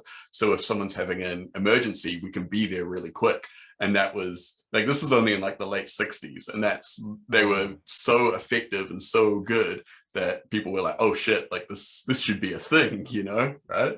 But of course. Yeah. You know, so it's like these, like, and then I think the Freedom House actually ended up like becoming kind of the group that were, you know, became like the first, you know, like paramedics and stuff like that. But you know, like this was like a group that was like about, you know, like Black liberation and kind of like pulling kind of like easing the pressure on, you know, like poor Black Americans economically by providing them with like free food, and you know, and it was like fruit and vegetables that, you know, were grown and stuff. So yeah, I think that's like a kind of a pretty good example of you know, like identifying the needs in a neighborhood. I mean, in a community, in both ways, like the medical stuff and the food way. But there's a really good book on it. I can't remember what it's called. It's called something like, I think it's like Black Sirens or something like that, maybe. Wow, cool. But yeah, it's really good. And that's kind of like how I believe, not exactly in that way, obviously, because it definitely wasn't that based, but like similar kinds of stories is like why the NHS like came into existence, you know, because people were just, I remember hearing a story when Jeremy Corbyn was campaigning, and it was a guy who was like 90 years old or something. Oh fucking hell, it was that guy that died of cancer. Oh my god, I can't remember what his fucking... No, not him. Someone way more base than him. Shit, I can't fucking remember what his name was. Harry Leslie Smith was his name. Oh yeah, him. Yeah, you know about this guy. And he did a bit of campaigning to talk about how like he was from North Yorkshire and he watched his mother die on the kitchen table in like 1940 something or other. And it's like, yeah, you know, stories like that is, you know, happening in like working class areas and shit like that is why, you know, people got together and they eventually sort of like, you know, I think it was like a campaign and they eventually got through to the government and they said, yeah, this is a really good idea. We could just fucking pay for this. Obviously, unfortunately, we're now seeing the result of what happens when you entrust the state, you know, that is corrupt, that could be corrupted, it could be, you know, taken advantage of by bad actors, in terms of like, they've been trying to kill the National Health Service since it was invented. Exactly. I mean, it's like his privatization of any kind of public good is like, absolutely, it's a slippery slope. So I think we should maybe like have the next kind of section of discussion. We've established what dual power is. I feel like it would be productive to talk about a few different like ways that it could be constructed, and also historically have been attempted or have successfully been constructed. You already mentioned Vanguardism. You didn't mention it by name, but it's the idea that like there should be a central party who are organizing the working class. But I think that it's all too easy for people to fall into the, like, in my opinion, very online anarchists versus Marxists thing, and think that that's the only two ways that anything ever splits. Typically within the dual power discussions, there is that kind of like anarchist versus like, you know, like a Marxist-Leninist kind of split where it's like, okay, the Marxist-Leninist is like, we have to build this power, we have to get entrenched with the workers or whatever. Whereas like, I'd say typically the anarchist discussion of dual power is like quite broad. You know, like I mean, it encompasses a lot more kind of stuff where it's like, I mean, maybe we can actually get kind of cover each one. So I mean, I'm an anarchist, so I would advocate for an acephalous dual power, which is based on like that there isn't a vanguard party who could like be easily taken out by the state is one of the main weaknesses that as I see it. But I don't like, I advocate for that within the organizing that I'm involved with and what I want. But I also think that like Vanguardism could genuinely be really useful to a bunch of countries that are imperial subjects, right? Like to countries that are in the imperial periphery, to throw off the shackles of imperialism, because like because Vanguardism is actually quite good as an organizing strategy when it comes to like there being, obviously there's not a single issue when you're talking about like a communist revolution, but in a sense there can be for like countries in the imperial periphery who want to end the imperialist relationship with the imperial core, right? And so in that regard, like a vanguard party who are like,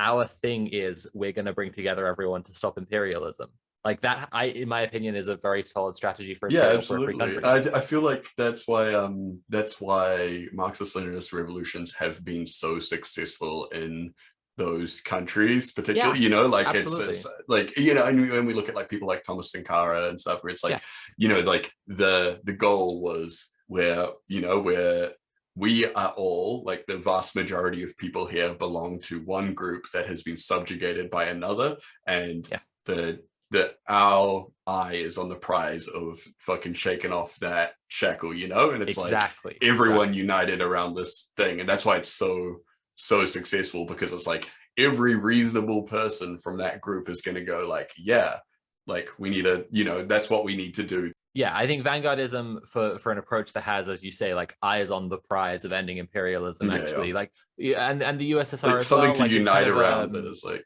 right, like the USSR kind of had a kind of hybrid case where it was both like the death of empire, like the Russian Empire was like falling to shit because they just had a really bad like a dumbass in charge, and at the same time like they all were conscious of the fact they were imperial subjects across the entire Russian Empire, and so like they were able to do that same thing, right? Eyes on the prize. But I'm trying to direct towards actually a different discussion, which is anarchist, and I'm going to contrast it with vanguardist, right? So as in, is it acephalous or does it have a single leader point, right? There's still a different like index of how organizing happens, so that index is like kind of, if you are stitching together the power that will be your dual power, like what things are you aiming to hit to do that? And Mule already hit on like a bunch of different ones very eloquently, I think, like talking about, for example, like food and medical care, but also like marginalized groups. So there are different options in this regard. So I don't know if I've defined this well enough, but like the kinds of bases of power that you're starting to build from, that's another index that isn't just like anarchist or Marxist, right? Because like a vanguard party or an acephalist anarchist movement, both of these could be syndicalists, or they could all be focused on meeting people's needs, or they could all be focused on different marginalized groups coming together, right? So so an example would be like bringing together different groups based on identity, right? Like the Black Panthers, when they was like when Fred Hampton was starting to stitch stuff together, he worked with the Young Patriots and the Young Lords, who were the Young Patriots were like were to begin with like a white supremacist group who were like doing a bunch of lost cause Confederate shit, and then when he came to them, he was like, you are fucked over by the same people we are fucked over by. We should actually work together. And they kind of dropped that shit and started working with the Black Panthers. The Young Lords were I think, Puerto Rican community organizing and action group who like broadly got labeled as gangs through a lot of their history. And like when you try to read a lot of their history, they're just called gangs, but it's, you know, they were in many ways similar to the Black Panthers. And it's like that was stitching together based on identity, because racial identity is like such a dividing force in American politics, right? So it's like the different political climates that you exist within will dictate some of the things that make people like consider themselves in different ways. So syndicalism, I'll back up again.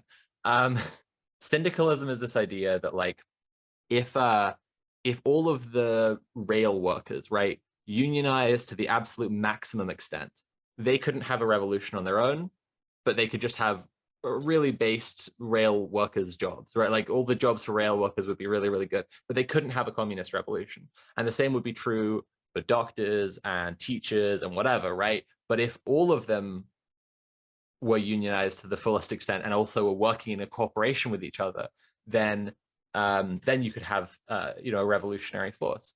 And as I say, this could work either with an acephalous movement where it's just like the dual power that gets built is them all just negotiating between each other and working in collaboration, or it could work with vanguardism where there's one central party who are like sort of coordinating them, right?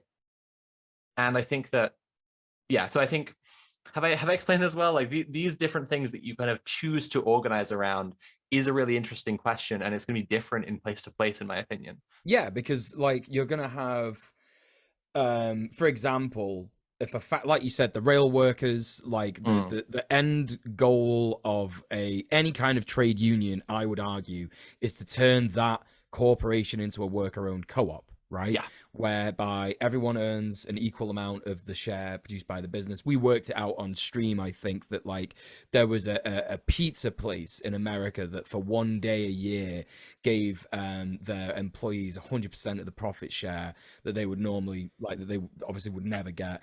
And each employee kind of walked away with like £700 a day. Oh, so, wow. you know, imagine if you're just like a fucking pizza waiter, right? And you come home with £700 a day. So I guess the way that I sort of look at this is that like once everybody unionizes and is really, really into being in a union and doing union stuff and getting tuned into other left-wing stuff, then they make it a worker-owned co-op, and then they go, oh my God, we're earning so much fucking money a day. What the fuck do we do with this? This is ridiculous, actually. And then you start to realize, oh, money's a big fucking joke. Actually, money's a big fucking lie. No one should be earning this amount of money. And in fact, what we should be doing actually is trying to like put more money into other unions to like fund their strike funds and shit like that, etc., etc., etc. So yeah, an interesting thing to talk about is like, yeah, you know, what other, that's probably the extent that you could get to with a trade union. Like with a tenants union, the extent that you could get to with a tenants union is it's a co-op, but this time it's a housing cooperative, right? Where everybody just has their own house. That's it. We, you know, the people decide who gets to live in houses, and the people decide that everyone gets to live in a house, right? That's just it. I'm trying to be fair and incorporate criticisms of everything and not just speak to my own perspective. Of course. A big criticism of syndicalism is that, like, if you had, say, the farmers union, right, had figured all their shit out, right, and it comes to the negotiating thing and they want certain things that, like, other unionized like industries like would struggle to provide, it would be tough on them, right? They make the food, so it would be like they would necessarily, like, if you're talking about like the transport workers, right? Let's say for a second, right? We've got syndicalist Britain, right? And you've got the RMT have formed one faction in syndicalist Britain, and they're all the transport workers of every kind, right? It's like people do need to get places. Like transport is absolutely essential, but it's also not something that you can use like to hold people hostage with in quite the same way as, say, food or medical care. So like if the doctors, you know, faction in syndicalist Britain were like, well, we're not going to treat you if you don't like give us what we want in this way, right? It does open the door to like the kind of classical argument is always to say a hierarchy will emerge, or like it'll become unequal or whatever. I'm not trying to make that kind of argument that it's going to be unequal and that like the farmers will say, give us more of this stuff. But like they will necessarily have a bigger negotiating chip. So it might not be more of this stuff, but it might be like, we think that food is the most important thing. We want to make sure that you like prioritize working on all of the like water systems to make sure that the fields are fed as the number one top priority. But like, and they're saying that to, you know, the people who work on, you know, the faction of people who are in charge of utilities. And like those people might be like, well, we kind of think that people being able to have hot water in their homes is more important. We really want to focus on that, right? And it's not necessarily about just like unequal and like your faction gets the most because you have the negotiating, you know, the bargaining chip, but also like it can still, rather than unequal, it's like that bargaining chip will like shape conversations in some way. I think that is a valid criticism of syndicalism, right? Yeah, I agree. I think that's what has to happen fundamentally. Hazelda in the Twitch chat has just said the stated goal of the IWW and its constitution is the abolition of the wage system. And yeah, like when I was talking about, you know, unions, trade unions, I was generalizing because of course, like not every union is going to be like that. Like we spoke about last week, there are yellow unions. So we have to just sort of think about like where people might go when it comes to realizing the power that unions actually have. Because if we're talking about building power, we're also talking about how that power might affect the people who are causing it to be built, right? Because for example, in the tenants union, yeah, when I've been, you know, and it is one of our things that we try and do in the union, which is to radicalize our members, because we might have members join who are completely apolitical. You know, and I know lots of people online like to have a laugh and say, oh, you can't be truly apolitical. And yes, that is pedantically true. But like, you know, lots of people just do not think about politics until all of a sudden their material conditions like are fucking them over, and they don't know who to go to, and they come to the tenants union, and all of a sudden it's like, oh, there's these like radical housing activists who are helping me with my fucking dispute with my landlord. And our job is to basically say to them, listen, you know that the reason this is happening is because landlords existing in general is fucked, right? And a lot of the time it's hard. It's actually hard to like you know, radicalize people into that way of thinking. Like, you know, you can try as best as you can, you know, based on their own material conditions, but sometimes people are very, very focused. It's like the thing of the Matrix. It always comes back to the Matrix, obviously. You know, some people just aren't ready to be unplugged, right? Some people are just too reliant on the system. Yeah, we just, you know, they're just not gonna accept it. However, I guess like the main, oh, I had a point and I think I might have lost the point. But yeah, no, but we'll get there. Yeah, so yeah, when it comes to like yeah, people, the way that dual power when it is built, this is what it was. The way that dual power when it's built and how it might affect people, because there are some people in the union who, when we explain to them like the power that we're building with our union, they go fucking ham and they're like, oh my God, amazing. Like, this is great. This is the best thing ever. I'm now going to become a full-time activist, etc., etc. Teach me how to do it. Right. But there are some people who just don't understand it fully. And, you know, we have to, I guess, like this is what Sophie was saying, we have to make allowances for this, not allowances, but we have to be prepared for it and find out, like, you know, how can we prevent people from taking the power that we're building and, you know, I guess running with it in a different direction, and how can we, you know, steer them to the right direction, which is, you know, ultimately a post-capitalist world in some form, right? Yeah, I think that's why it is important for like I think people to, like we're talking about, kind of like incorporate their radical politics from the kind of ground up when they are kind of, you know, starting to build any kind of organization or anything like that, and just to be like, I guess, like quite unapologetic about it. Like, yeah, I think yeah, I mean, it's like, you just, in terms of like social dynamics and stuff like that, you can't really prepare for every situation. You know, you might have a good thing going, and then some people might just like kind of just totally roll you and just, you know, that's whatever. Why I'm saying I want to incorporate criticisms of everything here, because I just think different material conditions and different political structures are going to cause different situations for people, and like a different strategy is going to be required in different places.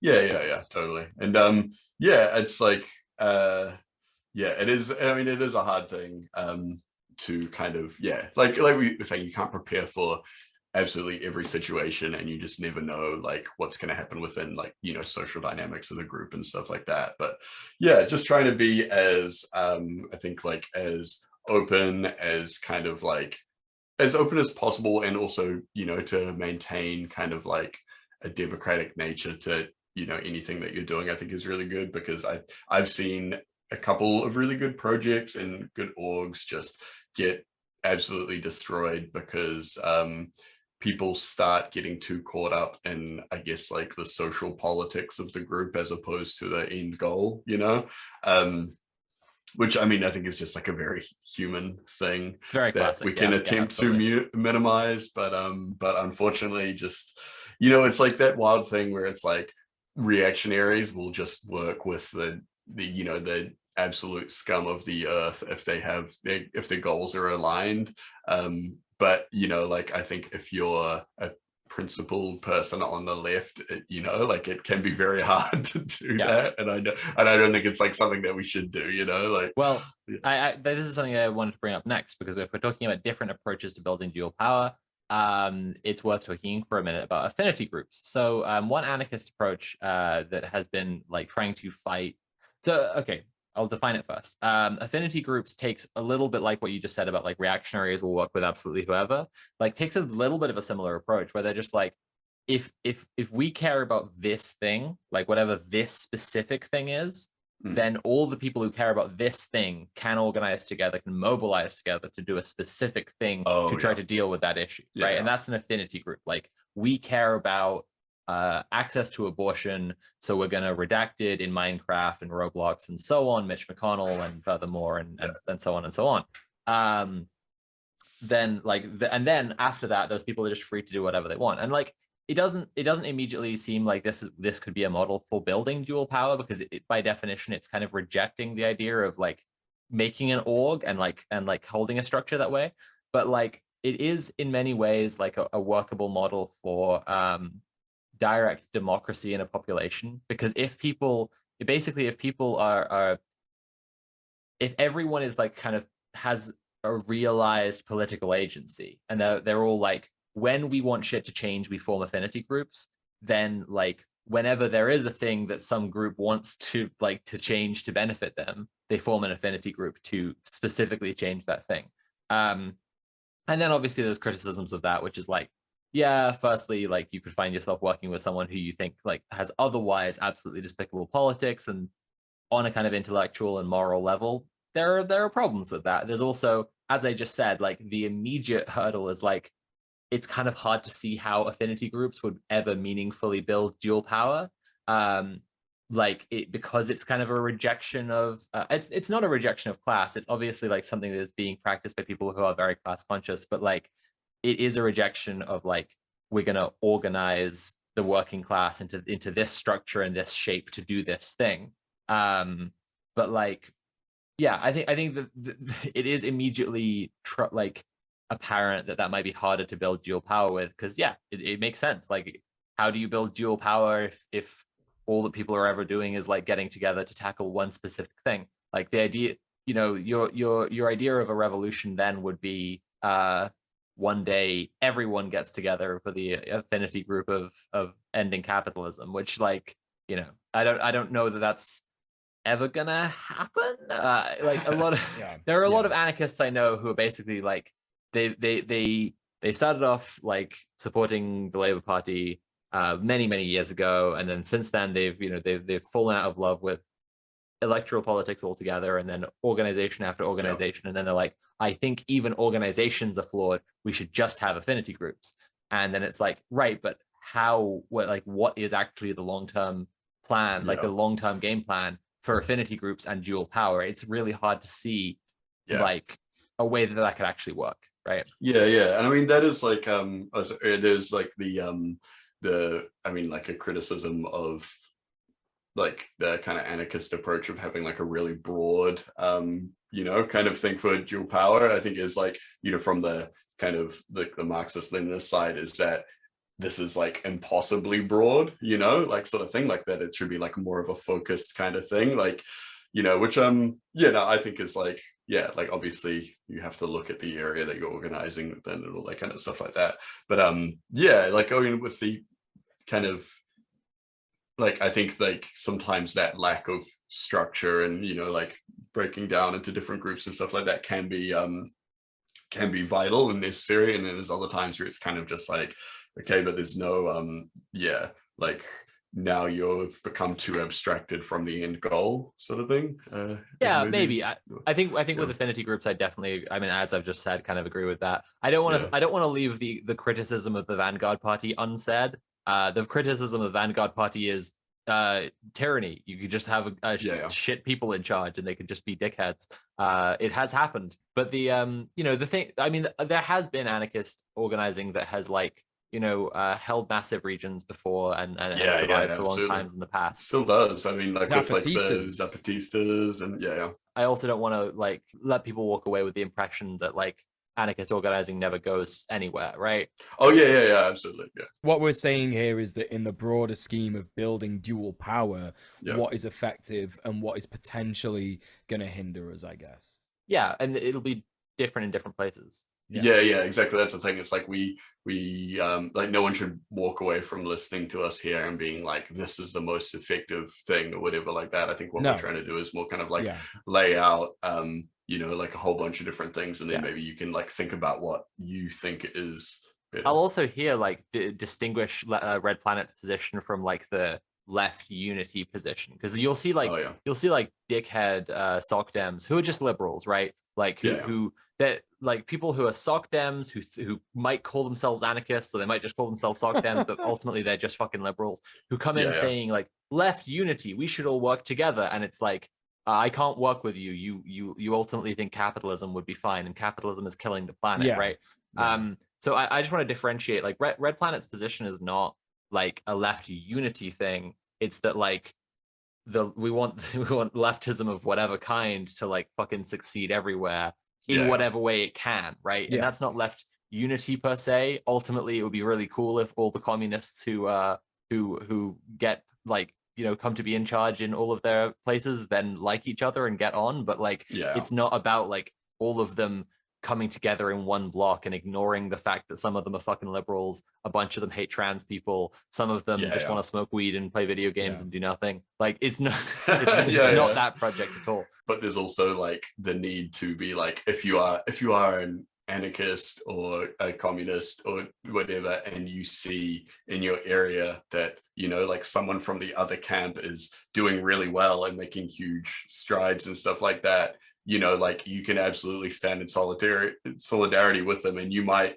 there have been so many times, even like when we're looking at what's happening in France, the big union, I think is it the CGT that is like running a lot of those protests. They're a group that were basically all communists and anarchists and all the different kinds of leftists that all got together and were like, we can work together to achieve a greater project. So right. I think it's like, while I don't believe in some kind of like just like the liberal pan left alliance or whatever like that, I think that like communists and anarchists can kind of like work together in solidarity like very easily, because 90% of the time like 90% of the time we agree on absolutely everything. They literally did in the Russian Revolution. Like a lot of the grievances when you have like very online anarchists saying all Marxists will want to kill us the moment they get the chance, is them referring to after anarchists and Marxists had been working together and successfully achieved a revolution together. Literally just like one time. 30 Bird in the Twitch chat just said Sophie just came for half the anarchists in my town, and I'm reminded of like I used to be like Nat would be pulling me up on some like nonsense bullshit when we first got together, and I was a bit of a shithead. Like she would point out some kind of like dickhead behavior I was doing or like opinion I was expressing, and I'd be like, you don't like say this when like your friend is expressing or doing the same thing, and she'd be like, yeah, well, I love you, I don't fucking love him. And I feel the same way with anarchists. Like a lot of the time I find myself criticizing anarchists, and it's because I am one. Totally. Like there's a common adage in like organizing, which is again, this is a nuanced take, but like, people will say liberals will organize with literally anyone to the left of them, but anarchists simply won't. And it's like, well, okay, like that's obviously not entirely true, but like, what you have to remember is like, so like here's a real world example. And this is from my own union, the tenants union, and that is that like one of our most active vocal committee members used to be a Brexit gammon, literally just used to be a Brexit gammon guy, and now he is like so far left. And I'm not saying that like what you have to do is let Brexit gammons into your org. What basically what I'm trying to say is that like you will find that some people will come to you with issues that are around their material conditions, like this is like it sort of echoes what Sophie was talking about, the Fred Hampton and the what were they called? The Lost Young Patriots, the Young Patriots, yeah. like this kind of thing. Like those were some Brexit gammons, the USA version, who were like affected by the material conditions of capitalism. And Fred Hampton went over to him and said, listen, this is why this is happening. You know, we can help you with this. And they became not Brexit gammons. Great. And also, this is kind of just what happens with, you know, generally speaking, people who have never before, they will, you know, there's a difference of people, isn't there? There are like people who are actively doing harm in the community, and these are people with like big platforms. These are people with lots of, I guess, capital, and, you know, like we're talking the people who organize, you know, racist marches and racist protests and stuff like that. Like these are the people who are like actively doing harm. People who go to those protests are also doing harm, mind you. But like if there is someone in your org who, you know, maybe you don't know the politics of, and, you know, they're like really, really cool and really, really based, and then you find out that like in the past they like voted for Brexit and had some bad opinions on migrants. You know, basically what I'm trying to say is we don't really get anywhere by saying, you know, kick that guy out, you know, if especially if he's not doing any harm now and he's rescinded his past opinions, kind of thing.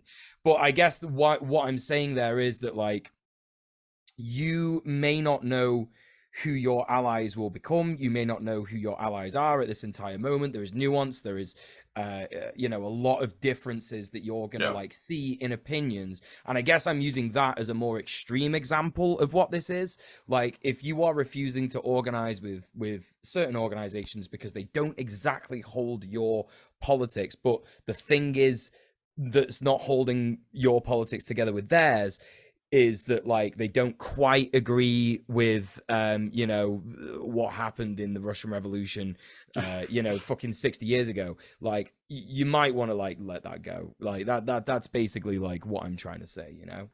Yeah, I mean there's like a lot of very distinctly kind of like radical revolutionary groups that do, you know, like organize with way more liberal kind of groups and stuff, and it's just kind of like it's part of, I mean, you know, it's like kind of part of being like a communist or an anarchist or whatever, is like realizing that like, you know, 90% of the world at the moment doesn't have the same politics as you. Yes. And yeah, I mean, you're going to be pretty lonely if you don't, you know, like kind of work alongside, you know, like people that totally, don't but it's like you said before about like making your org from the beginning have those goals, and it's like it doesn't matter what someone's politics then is. If they come in and they're you know, they have the fucking treasurer or the, you know, the facilitator of the meetings, right? They have a role, they're doing that, they're serving the org, and the org's goals are this, so it doesn't matter what their politics are.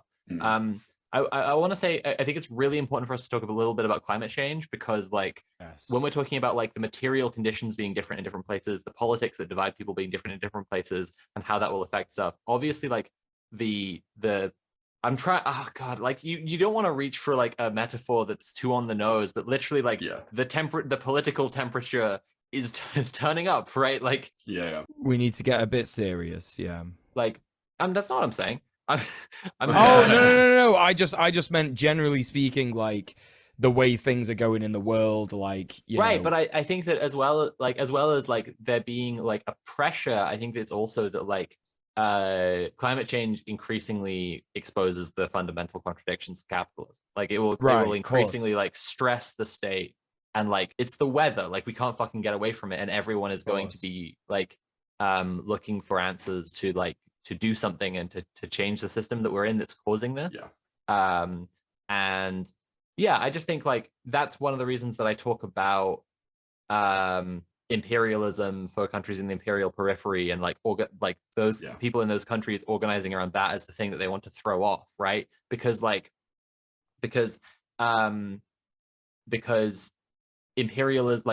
imperialist capitalism specifically, and neoliberal imperialist capitalism even more specifically than that, is like the thing that's done the majority of pollution in the climate. Like the majority of carbon's gone into the climate in the last 30 years, like not the Industrial Revolution, specifically neoliberalism.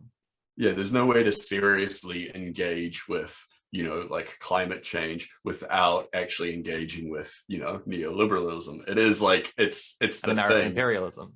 Yeah, exactly. Yeah, it's like, I mean, it's, you can, without acknowledging those two things, you can only go so far, you know? Yeah. Right. So, and I think it's something really good to rally around, because most people, especially like the younger generation, like they all know this is fact, like this is the real deal. It's not, you know, it's not going away, and things aren't going to get better by themselves. And I think younger generations are becoming more aware of the radical needs, the radical things needing to be done to actually kind of correct it. Because I think well, sorry, I was just going to say that I think that younger generations have accepted that under capitalism, they're not going to get to retire, they're not going to have any future, they're not going to be able to have kids. And like the biggest hurdle for younger generations is doomerism. It's not convincing them to not love capitalism like it is with older generations. It's convincing them that like that capitalism will fall apart and we can do something to make a better world.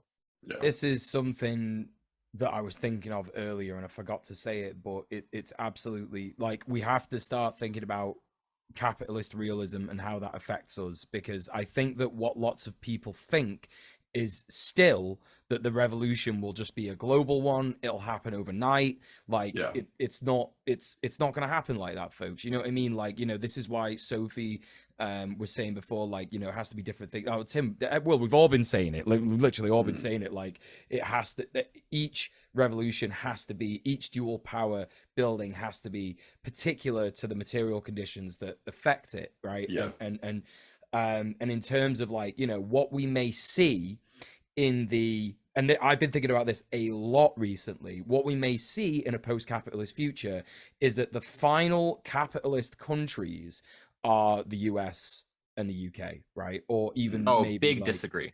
Do you reckon? Yeah. Well, because I don't think that America is going to last the next like 5 to 10 years. I don't think. I just think that like the reactionaries and the militias have ramped up to such a degree. Like I don't see the US. I guess so. I guess so. Yeah. There in like a little while. Yeah. I see. I do see an implosion in the future at some point. It's like, I mean, I feel like it's like I've always been like, you know, like of the position that I think that like the communist revolution, the global revolution or whatever is going to you know, it's going to be from the imperial periphery, and it's going to start there, and it's going to move out through there. And I feel like the imperial core will probably be like the end game, you know, like that's what I was thinking. Yeah, that was my thinking, Tim. Yeah, that's kind of what I've always felt. But I mean, like, I gotta admit that I'm like, you know, like obviously there is like, you know, I am looking at a little bit of, you know, like the kind of material kind of elements, but also just like operating on vibes, and just that's just kind of how I feel that it's probably gonna go. That's dialectical materialism. There's the thesis, which is vibes, and there's the antithesis, which is materialism. And that makes the synthesis. Vibes materialism. Yeah, and I mean, like everywhere approaches it pretty differently. Like, you know, like a lot of countries that have, you know, like have socialist revolutions, have, you know, established some level of dual power, have done so differently. It's kind of like, I don't know, it is super interesting to kind of see how it's happened. But yeah, I've got to say, like, South America, you know, like that is to me where a lot of like the interesting kind of stuff around building dual power, and like maybe the beginning of like the global revolution is I feel like that's where that's to me like the spot to watch. That's my tip. If you're a betting person, if you're going to start investing in communism, if you want to buy some commie coins, get Latin America NFTs now on Sophie Toma's Patreon. I don't know. I would say like I think that a lot of stuff happening in Africa that like not only is overlooked because of like we don't even hear bias about it against Africa, but like specifically, we don't hear about it, right? It doesn't get reported on, and I think a big part of that is like if you look at the Stephen Donziger case, right? The lawyer who was opposing, was it Shell, like some big oil company, and like he got like they like went to like fucking ruin his life. Like they had him labeled a terrorist. They had his like legal license taken away. It was like a fucking ordeal. If people don't know about this, look up Steven Donziger, read about his whole case. But the only point I'm trying to make is like the insane power that the corporations who operate in Africa have to like push their agenda. And I think that like so many people in countries where, and I'm not trying to make a continent into one monolith here at all, but like so many people in African countries where there is really obvious like environmental devastation and imperialist capitalist exploitation, they can see that as the enemy right in front of them. So in terms of like eyes on the prize, it's right there. Africa and I think like South America are really like you know, like I think actually for me, why I think that you know, like we only hear more about South America because it is like literally like America adjacent sort of thing, and for them the trail of exploitation is so obvious because it's like we're down here and the people up there are, you know, literally like they're like, you're exploiting us every day. We see it very clearly. And the exact same thing in Africa, right? You know, you get like there's so many countries like that other, you know, like European powers have just totally exploited and undeveloped them, and they can see it, you know, like directly in front of them. Whereas like for places like, you know, down here in Aotearoa, it's like a little bit more like, you know, like you know that like you're getting exploited and this kind of stuff like that, but no, like the average person thinks of it in a much more abstract way, whereas like people in South America and Africa a lot of times see it directly in front of them, you know. Like I've been slapped down by Nat here. She's just pointing out Steven Donziger was actually in Latin America, so my entire point there was wrong, but my point about Africa remains. I'll also say, like, with climate change, the vast majority of the working class, just human beings, who will be affected by climate change are in China and India, right? And China is a really interesting case because of like the media control that the CCP has. If we were taking the different like revolutionary temperatures of different places, right, it's actually really hard for us outside of China to do that for China, because like if you were saying hypothetically, right, one of the biggest things that would affect imperialism and global capitalism right now was if there was tomorrow a fucking mega-based commie revolution in China and they overthrew the like Dengist, pseudo-communist CCP, and they were like, no, we're anti-imperialist communists now, and we're no longer like manufacturing shit for the imperial core, and we're throwing off the shackles of imperialism, and fuck you, right? Like we would have no way of knowing if that was coming, because like that is the main thing the CCP would not want anyone to know about, was if they were, you know, about to be overthrown. I want to address this because two people have brought this up in the chat, in the YouTube and the Twitch chat, and I want to address it because it's been brought up in a couple of different ways. But like in what I was saying earlier about like people who think the revolution will happen overnight, Dermot the Rat says, I wonder if this sort of Christian rapture mentality of the revolution will happen overnight has roots in Christian indoctrination. It absolutely does. And I'll tell you why. It's every single kind of like thing that we have in political ideology at the moment is influenced by colonialist, Protestant thinking, right? It happens all the time. This is like what neoliberalism does to your brain, right? It makes you think that like we have to operate within the framework that is given to us, and so we have to think of communists versus capitalists as, for want of a better statement, heathens versus the Catholics, right? You know, this kind of stuff. Like, and good guys and the bad guys, the good guys, the bad guys, and eventually there will be this huge big thing where we eventually like the good guys prevail over everybody and everything's fine. It's a good end of the day story, and it just all happens in one fell swoop, and that's how it works. But of course it isn't how it works. It's not how it's going to work. And yeah, I do deeply believe that colonial mindsets that are rooted in white supremacist based religions, like I absolutely think that influences how we think and how it shapes our ideologies and the things that we say. Not only is like the idea the revolution will be global and overnight is like a reactionary idea because it's unhelpful and inaccurate, right? But it's also a reactionary idea in that, like, if you just look at the people who are organizing, the communists who believe that are pretty exclusively reactionary pseudo-communists like fucking Caleb Morford. right? Like it's right. the only people who think that like, yeah, the revolution will be Judgment Day, and like all the people I think that they're like, we're just gonna get our Vanguard and we're just gonna we're just gonna stroll in and bringing it back a little bit more directly to both Latin America and dual power structures. I did find an article that had a really interesting point about it was talking about dual power in Venezuela's Bolivarian revolution. So so they built dual power by, and this is like kind of, like we were talking about how it will, building dual power should be unique to the circumstances that you are currently in your country and all that kind of stuff like that. But this is kind of like how they approached it there.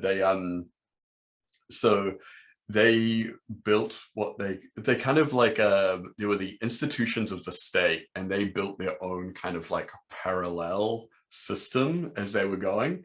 And so they were like, I think they called it the communal state that they were like forming. And they formed this by building communal councils, like, which is, like Soviets or whatever. And so, and I mean, this is like in the early 2000s. And it says that the community councils are horizontally structured, with all of their leaders, called voceros or spokespeople, working free of charge and considered of equal rank. Spokespeople can belong to no more than one of the council's various commissions, which include a communal bank, which handles grant money, a social controllership, which monitors spending, and an employment commission, which enlists qualified community members for remunerative jobs and attempts to ensure that they receive preferential hiring. All decisions, including the selection of spokespeople, are ratified in an assembly of citizens, which represents the community council's maximum instance of decision making. So it's like, it's kind of interesting. And they grouped these councils into federations called socialist communes, and worked together to carry out large scale products, develop socially owned but competitive kind of like production industries, which they called communal enterprises. And this is all, this is like, they laid it out in their 2010 Organic Law of Communes, which was like, they based it a lot on, from what I was reading earlier, on the Mondragon Corporation, the Spanish one that was kind of like, like their initial kind of like plan. But which I think is a really interesting way, where it's like, this is a country in, like in the 2000s that kind of did these things that is like very much kind of like in line with the dual power kind of ideas that were set forth, like, like back, like we had like Lenin, Kropotkin, and then even further back, Proudhon talking about these kind of things. And it's like, this is like a direct kind of, like this is like the same thing. They've just transposed it to, their modern circumstances and kind of, like, I guess, like to the time, like the needs of the time and place. Totally, unique characteristics for both of them because of, the situation that they came out of. But but like common features among both, which is like, like everyone is, it's very communal, everyone is an equal, everyone votes on everything. And then, like, so these guys will get together and vote on one thing, and then, representatives from different groups that have voted on other things get together and vote on these things and stuff, which is like, it's very direct democracy kind of thing, instead of this kind of like larger representative democracy. And I kind of love that idea. And it's kind of like, I think creating these parallel institutions kind of like necessarily puts you very at odds with the existing state. And I know that there was a lot of clashes back and forth, which I think is kind of like necessary or whatever. But I think that's like a really interesting kind of study in like adapting to the time and the place, but still very much doing something that from the ground up is built very communist minded, So I think that I just want to comment on the idea of clashes with the existing state, which I think is probably a relevant idea if we're talking about dual power, right? Like what we built, what the working class has built versus the existing state, right? Because there's a note I wanted to add into this conversation about like the Leninist perspective, because while this wasn't really what the Bolsheviks did, the Leninist perspective on like parliamentary, like capitalist parliamentary democracy is that like it's mostly not worth engaging with, but if you've reached a point where you've built enough dual power, like and you are at that point where it's like tipping over and like you're basically like the old state is going to fall apart and it's going to be our new based cool state instead. It's worth having people in elected positions then whose goal is that, who are literally just like the votes, the motions, the bills they all put in place are all facilitating that happening.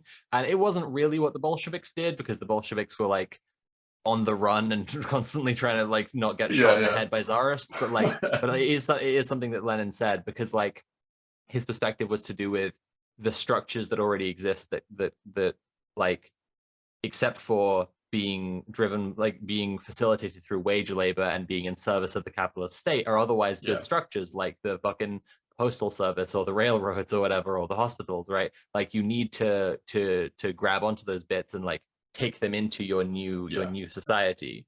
So I just wanted to say that it's like it's not necessarily totally hostile to the existing state. Like it, for the most part it is, because ultimately you're trying to overthrow the existing state, but like it's also can involve some people like who are playing the parliamentary long game. If you've got enough broad support for your ideology, that those people could actually get elected. In the imperial core today, that's not fucking happening. No one's electing a communist to shit in the imperial core. We saw what happened to Bernie Sanders. We saw what happened to Jeremy Corbyn. It's not happening. I think we've talked about it before about like how there can be kind of, there can be leftists in elected positions, but they kind of have to, like, there is kind of like a symbiotic role with activists outside of parliament to kind of work with them. And like a huge thing is public trust in any kind of like, revolutionary situation, right? So it's like, you can be doing these like direct actions, you can be building mutual aid networks and doing all this kind of stuff, but to really kind of like flick the switch on it, like people, then generally needs to be a huge amount of trust from people that you might not ever actually see in the street, at the food bank, whatever, know? So exactly, and that is where like a lot of the time people that already have like a pre-existing relationship will be involved. So you get people that already involved with like leftist political parties. Like, I mean, I definitely know people involved with mainstream political parties down here, that if something were ever to be like that, I think that people would trust them to kind of like have a position of authority, because we would know like, okay, these people are,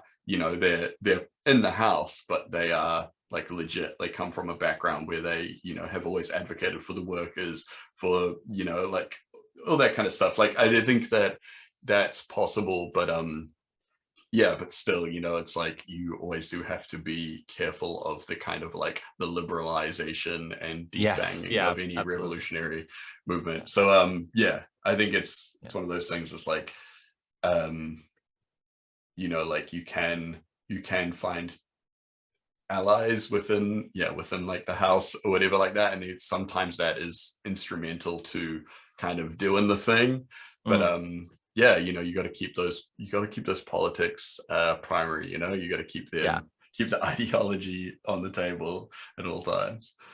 So I think just before we go to our Q&A section, I just thought it would be useful to do a few examples of the like a hypothetical building of dual power, because we talked about a couple of historical examples and we talked about some of the like ways that it could be done, but I just thought like maybe we could go around between the three of us and like do off the top of your head like an idea, like kind of just a little fun, like kind of not alt history, like alt future, like how your based communist utopia gets built, at least where you are. So like and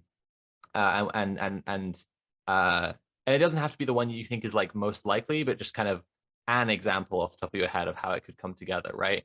So I'll to facilitate what I'm describing, I'll give an example myself. So like I think that Britain currently has like a massively resurgent workers' rights movement, like the unions coming together and forming a lot of union power. There's the Enough is Enough movement, which is bringing together some of the biggest unions right now. So like, you know, I'm gonna start with my example being a little bit syndicalist, right? Because like there are unions coming together and kind of and working together there. But I think that I've already said I'd rather I like my dual power crunchy, not smooth, whatever. I like the idea of an acephalous dual power. So, you know, I'd much rather people were kind of not led by some kind of vanguard, right? So my idea is like, you know, Enough is Enough doesn't like lead some kind of vanguardist thing here. It's more like the you know, the unions get their maximum power and they work together. But I think it's also like Mule was saying about like Luna's example with the women's union, right? Like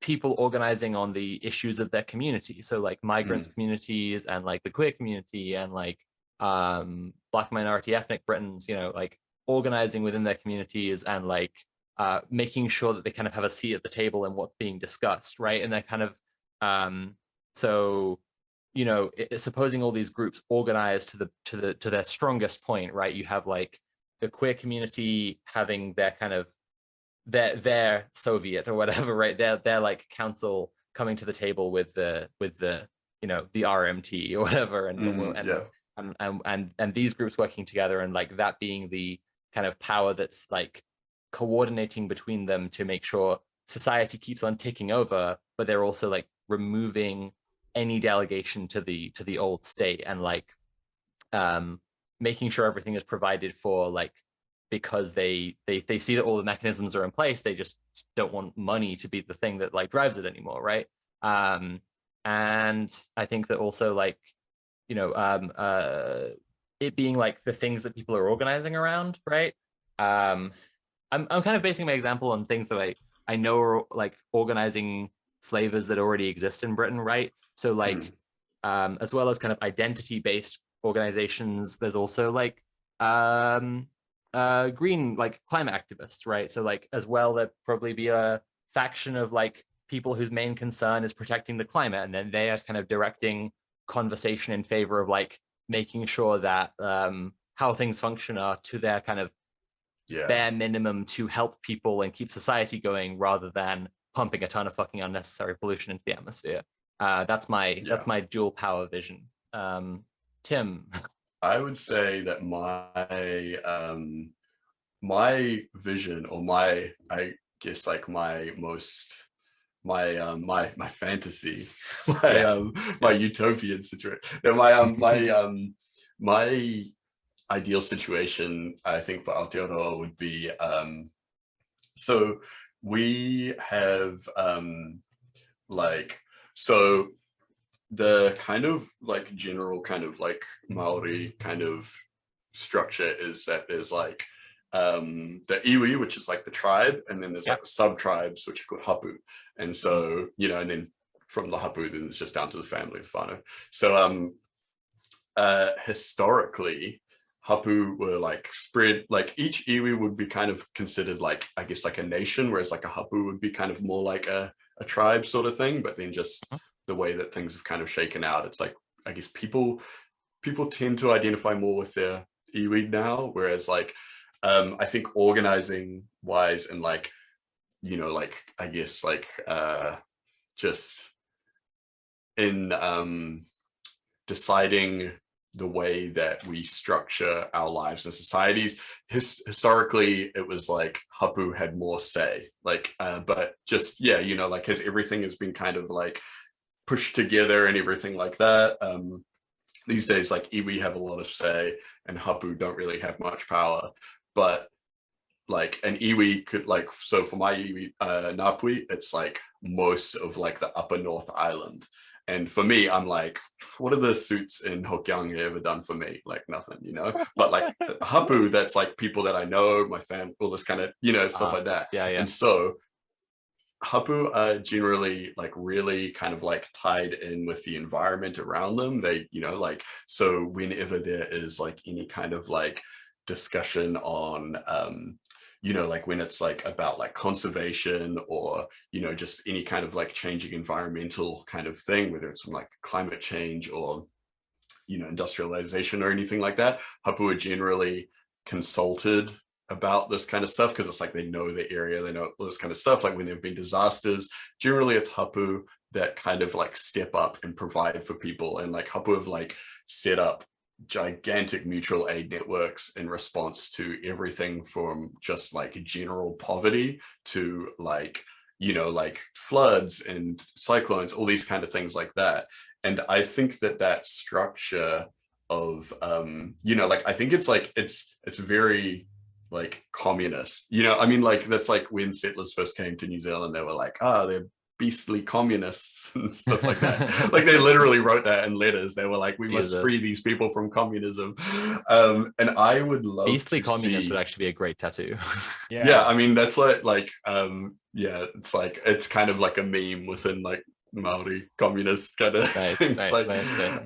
So I would love to see a revival of I mean it is happening. People are kind of going back to their kind of like their marae, which is like the place, like their kind of like communal village sort of thing, I would say that where their hapu is based and stuff. And like there are a lot of people that are kind of bringing radical politics back to that. There are like kind of these growing voices in Maori political spaces that are very radical, very like inspired by, because I mean that's happened multiple times over generations. We've had booms of like radical Maori politics informed by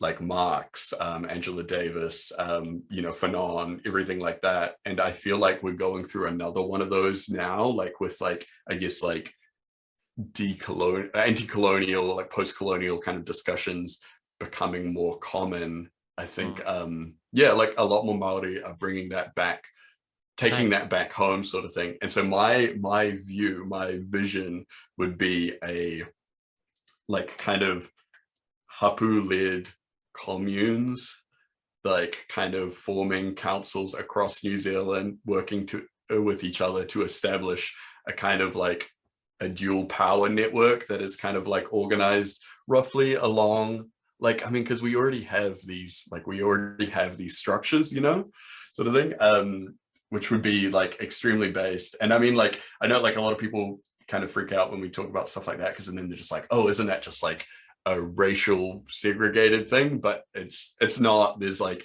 like all the kind of mutual aid projects that hapu have kind of put together over the years. Like I've never seen a person turned away based on any grounds. Even like, I've seen people that are like total shitheads get catered for.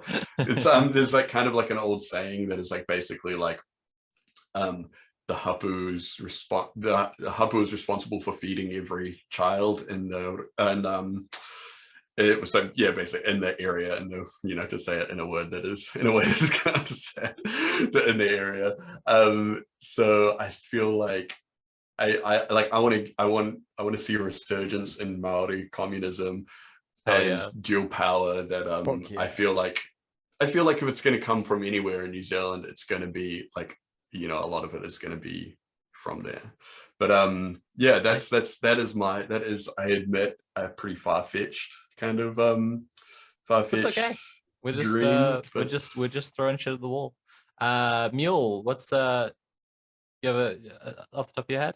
Well, I live in the same country as Sophie, and she put it in words that I agree with very much.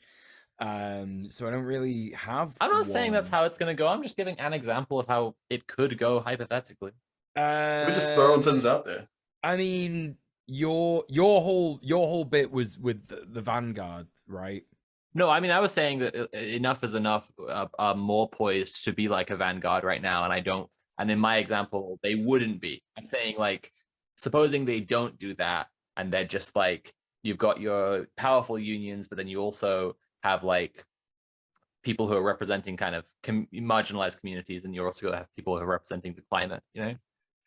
Yeah, I don't want it any other way than that. So, you know, like, I don't want to, do you know what I mean? Like, I just agree, to be honest. So, like, I guess, like, let's talk about a different scenario.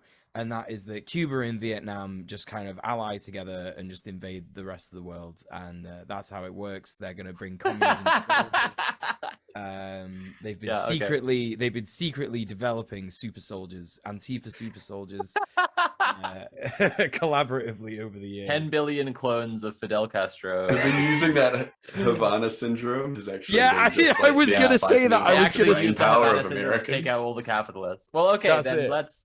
In that case, let's go to questions. We've got a couple of them. Yes.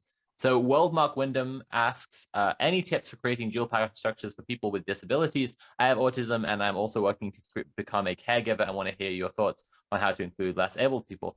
Yeah, I mean, like in terms of creating dual power structures for people with disabilities, it's really about, so like in the example I just said about like, if the power structure that emerged to replace the existing one had people at the table who, you know, were making sure that the needs of marginalized people were seen to, that would only emerge through like those communities organizing. So like, and I do think that like a socialism that doesn't consider disabled people is no socialism at all, right? So I think that like, it's more about like Tim's been saying the whole time about like making sure that an organization that's formed has its eyes on the long term, has its eyes on the prize from the beginning, right? So it's like it's about, if you are doing organizing for disabled people, then make that organizing long-term revolutionary socialist organizing. Like make it like, you know, it's not just it's I would say, based on the principle that we always come to with organizing, which is meeting people's needs, solving people's problems right now, right? It's like, what would be helping disabled people? It would probably be a mutual aid network that's helping out disabled people. And that mutual aid network, to go along with what I just said, would be then like, our principles in organizing are that we believe a socialist world would be infinitely kinder to disabled people, and therefore that's the world that we want. And then it would be about growing that mutual aid network bigger and bigger, and showing other people as well that like the things that it was doing and providing for people benefit everyone and not just disabled people. Because like, you know, as an enjoyer of STEM toys and floppy hands myself, I have to say I can't imagine non-autistic people don't also like enjoy a quiet space sometimes, and you know, accessible things. I saw, when I was last night, I was like looking at different, you know, like articles and stuff about dual power, and so there was, in one of them there was this there was a quote from the Black Rose Anarchist Federation. Was it in here somewhere? Okay, the first type of activity is referred to by Black Rose Anarchist Federation as action that encompasses all of the direct action and protest movements that fight authoritarianism, capitalism, racism, sexism, homophobia, and other institutionalized oppressions, which I think is like, you know, like the institutionalized oppressions things. Like obviously that speaks, you know, directly to, you know, like disabilities, stuff like that. But they go on to say, this could be a group of employees organizing a union at their workplace or going on strike. This could mean a community campaign to hold a police officer guilty of brutality to legal account. It could also refer to residents in an apartment building holding a rent strike, students marching to demand free higher education, or activists holding a sit-in to demand action on climate change. Like, yeah, like I feel like there's, there are plenty of avenues to kind of like explore there. And I think it's like, yeah, if you do it with you know, like with radical intent, like if you do it looking towards a greater political project, and then you incorporate your own kind of like specific area of expertise or experience and stuff like that, I think there's like, you know, there's not much that you can kind of go wrong with there, right? Like I think like that's like, there's a lot of stuff there, a lot of angles that work with. And also like Nat has mentioned in the chat, there's also a disability union in the UK. So, yeah. And just to weigh in on this real quick, I have a command in my chat because this is something that comes up in my Twitch chat quite often. So just a shout out to the disabilityproject.com. They have a article which is called Ways to Be in the Struggle Beyond the Streets. And the link that I'm posting is the June 2020 update, but there's lots of interesting stuff in there. Not to like, you know, spend too much time on this, but I think it is also important to mention that, like, allies, you know, it is your duty as an ally, if you consider yourself an ally and you are organizing in orgs, if your organization doesn't have, for example, you know, specific protections for queer people, specific protections for black minority ethnic people, specific protections for disabled people, then you are failing as an ally. Your organization is not acceptable, and you need to make sure that whatever you do, whatever power you have in that org, you use that power to bring that up.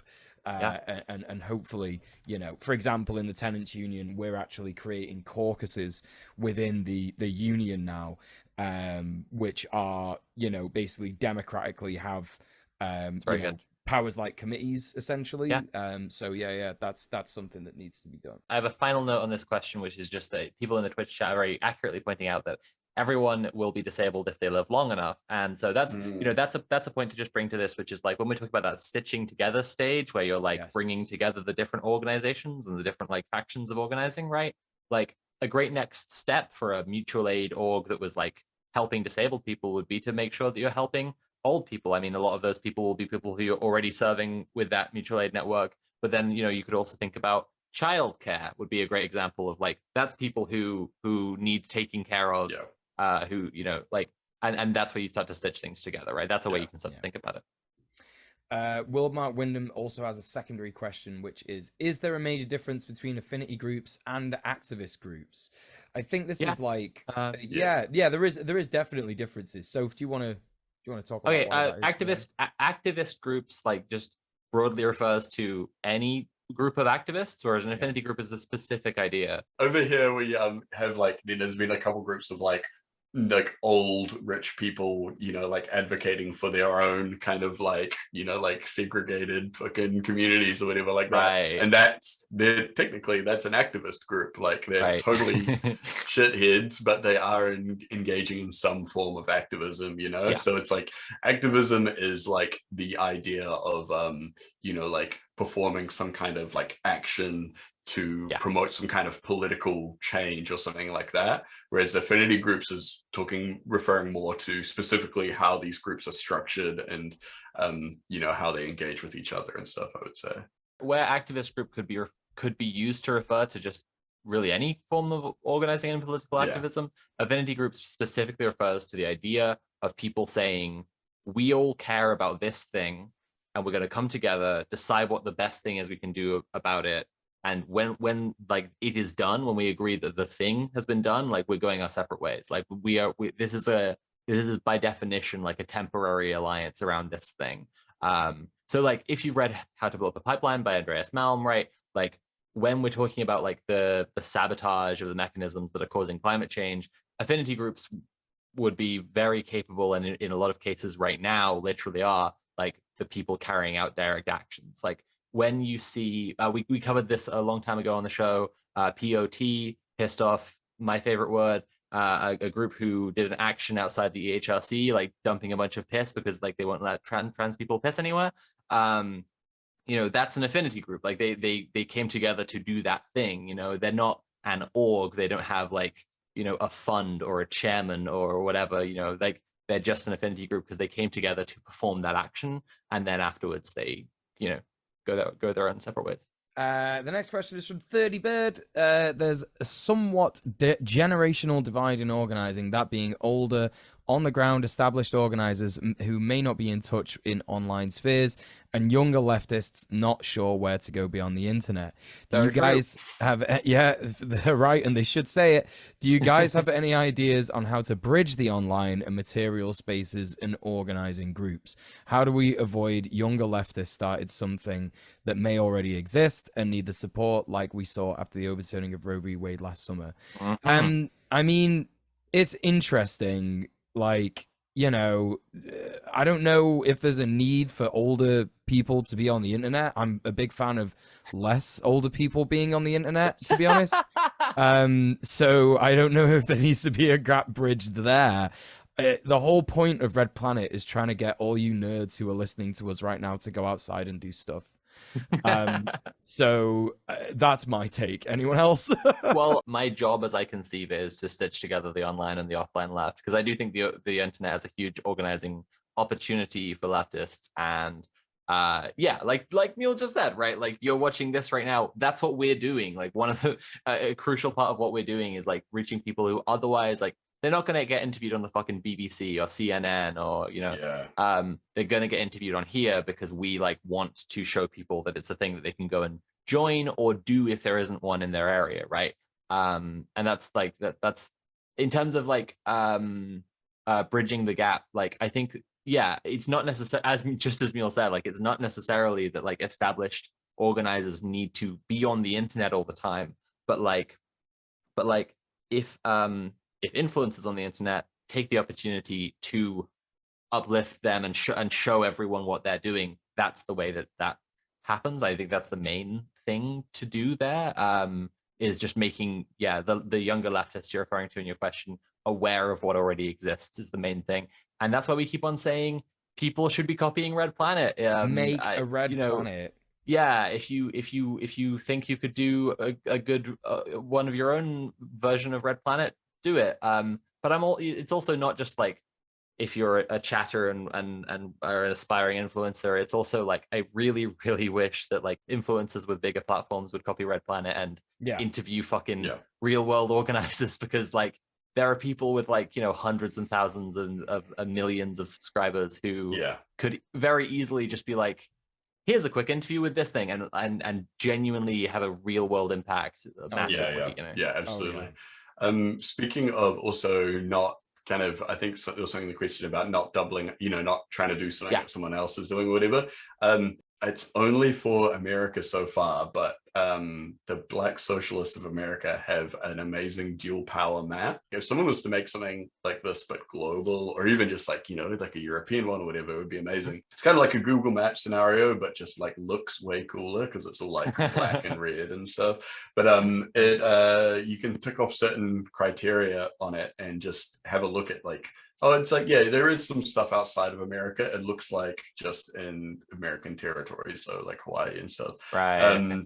But yeah, you know, and it's like, just you can zoom around the map and you can say like, okay, you know, mutual aid groups or tenant unions or whatever, and you can just kind of like zoom in and have a look. And yeah, it's pretty amazing. Like, it's such a cool idea for them to do. But I guess this also kind of like is, you know, like when we're talking about the you know, the kind of divide with like people that are more like online or offline. Like, if you are someone that has skills to, you know, to code things like this is like a pretty amazing tool, you know? Yeah. Oh, totally. Yeah. So there's definitely, I mean, there's like, and it's the same thing that we were kind of saying with the stuff about disabilities and stuff. Like, there is this job for everyone, kind of like in, you know, the greater leftist project. Absolutely. It's not all just like kind of like boots on the ground or anything like that. Yeah. So tools like this are super cool and really kind of like, you know, like, I don't know, like, it's kind of stuff like this is really exciting to me because it shows like the new tools that we have for organizing that you know, like, that are coming out all the time. That's what I mean. The internet is an incredible tool for organizing. So I just want to shout out this map straight away. I've been on it for like 2 seconds, and I've found like 20 tenants unions in the Like, that's so cool, right? We'll put a link in the description of the podcast, I think, and also the YouTube VODs. Yeah, it's great. Well, we have a question from Spellcaster Sugar, and they've asked, at what point does a food bank become a co-op, become an autonomous zone, become dual power, and how much have I oversimplified this? What would you add? Very vague question, but would be interested to hear your thoughts. So yeah, sure. Okay. So it could be a co-op from the beginning, and probably should be, is one thing. And then as for autonomous zone and dual power, if you have an autonomous zone, that's dual power. It's local to just your zone, but you've made dual power if it's truly an autonomous zone. Like, you have done it. So your food bank co-op autonomous zone dual power is actually like food bank should be co-op and autonomous zone is dual power. So it's really just about like, I mean, when you become autonomous, when you have sovereignty is when it would become dual power. Yeah, that's like what we were talking about at the very start, and also something that is in the video that I made a while back, whatever, where it's we're talking about like establishing an opposing power, an opposing, I guess, like power structure or whatever that lets people kind of like shrug off their reliance on the capitalist structure. So when you've got an autonomous zone, you've got a complete, you've got this own zone that doesn't need to, like it doesn't need the capitalist like systems for anything, it's just it's doing its own thing. So that is like a very like that's I guess almost a penultimate stage of like building dual power towards a revolution. And obviously, like a food bank is food bank can be organized a whole bunch of different ways. So it's like a food bank doesn't necessarily equate to like it's like it should be run as a co-op, but it might not be. It might be run as like a little kind of like charity NGO sort of thing or whatever like that. But it could be it could be something that does help people like take the pressure off from capitalism or whatever like that, but it's not necessarily a step towards like dual power, because socialists are constantly put in the position of having to save capitalism from itself, right? So the final question is from Aristobear, who says, do you think the corporate instincts to maximize profits will outlive the corporations in a syndicalist system? For instance, if my job were to suddenly become a strong co-op in that system, our prices and practices and our relationships to community and collaborators would be very hard to change. Well, like Sophie said, no is the answer to that. And my reasoning what profits are going to be made? Exactly. You're talking about like, okay, think about the concept of a worker-owned co-op. You cannot tell me that someone will get to that stage without fundamentally reorganizing how they think about the world, right?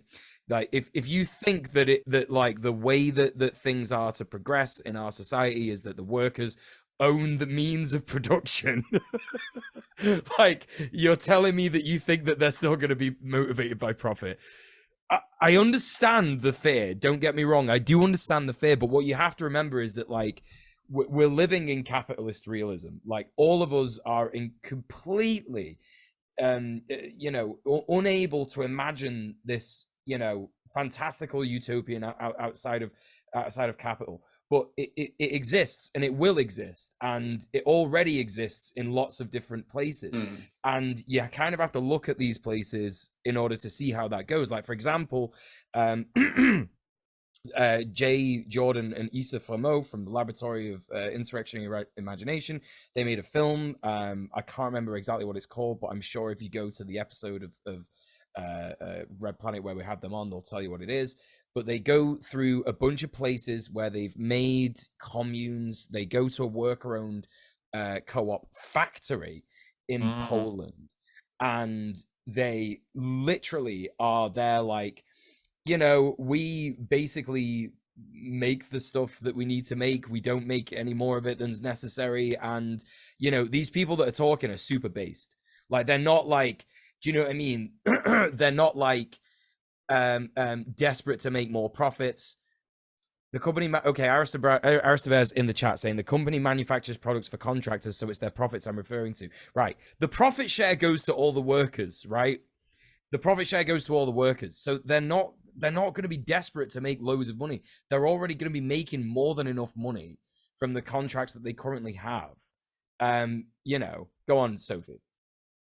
I have two serious notes here. I was dismissive to begin with. I have two serious things to say. One, okay.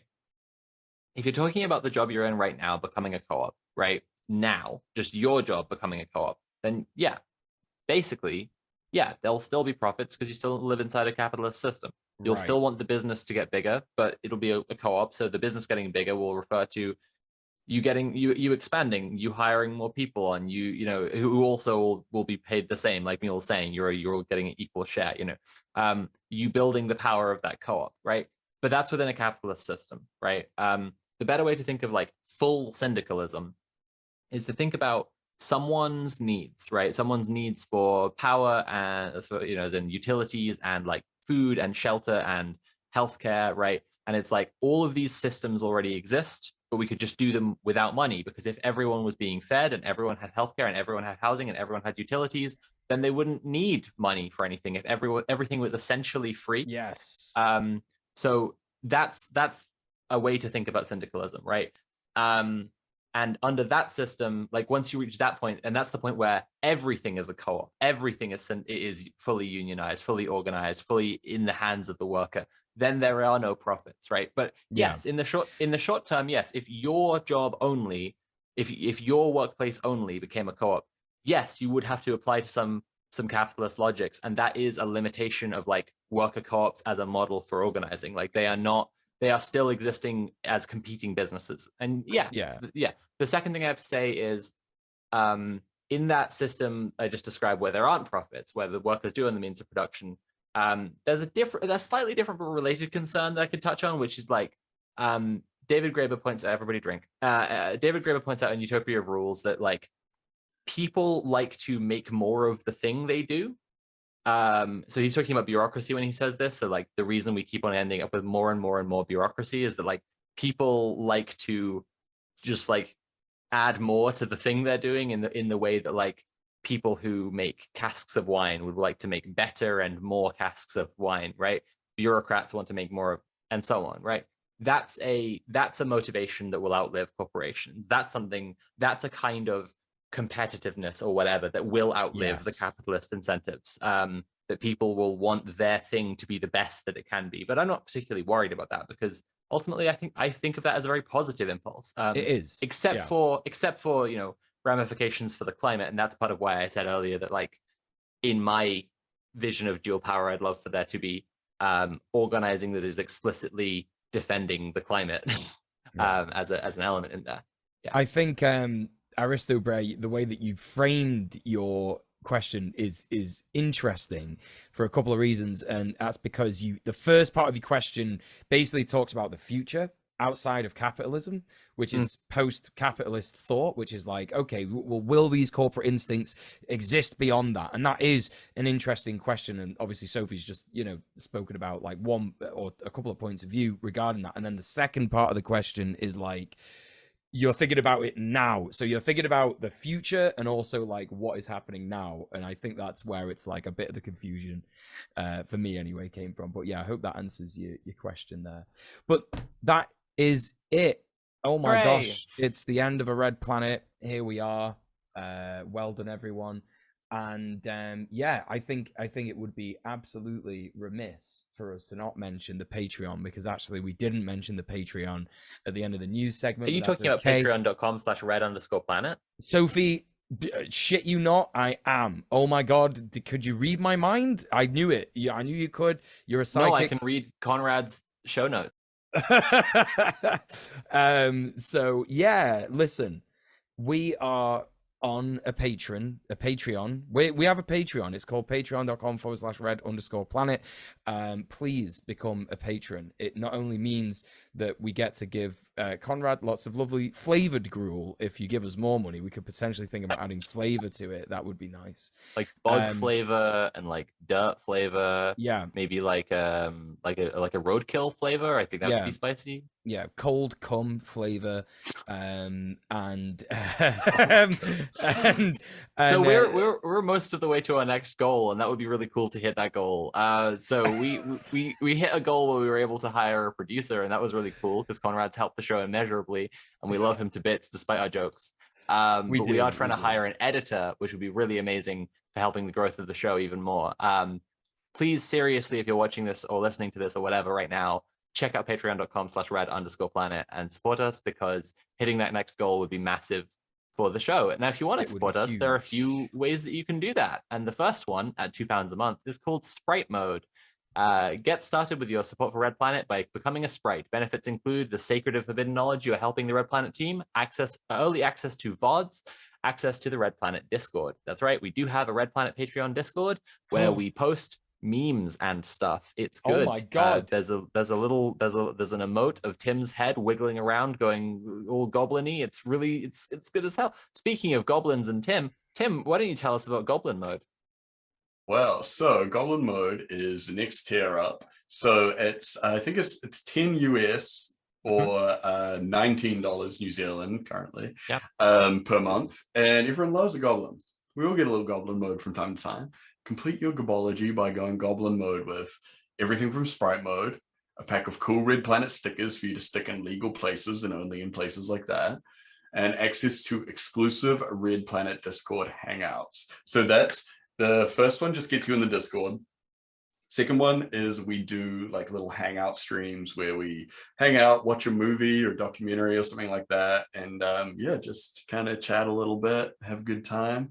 Which is kind of fun. A little bit more relaxed than I guess your average kind of Red Planet stream.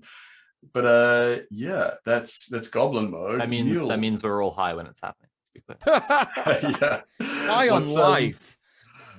What's the next step up from that, Mule? Thank you, Tim. Well, the next step up from that is Beast Mode.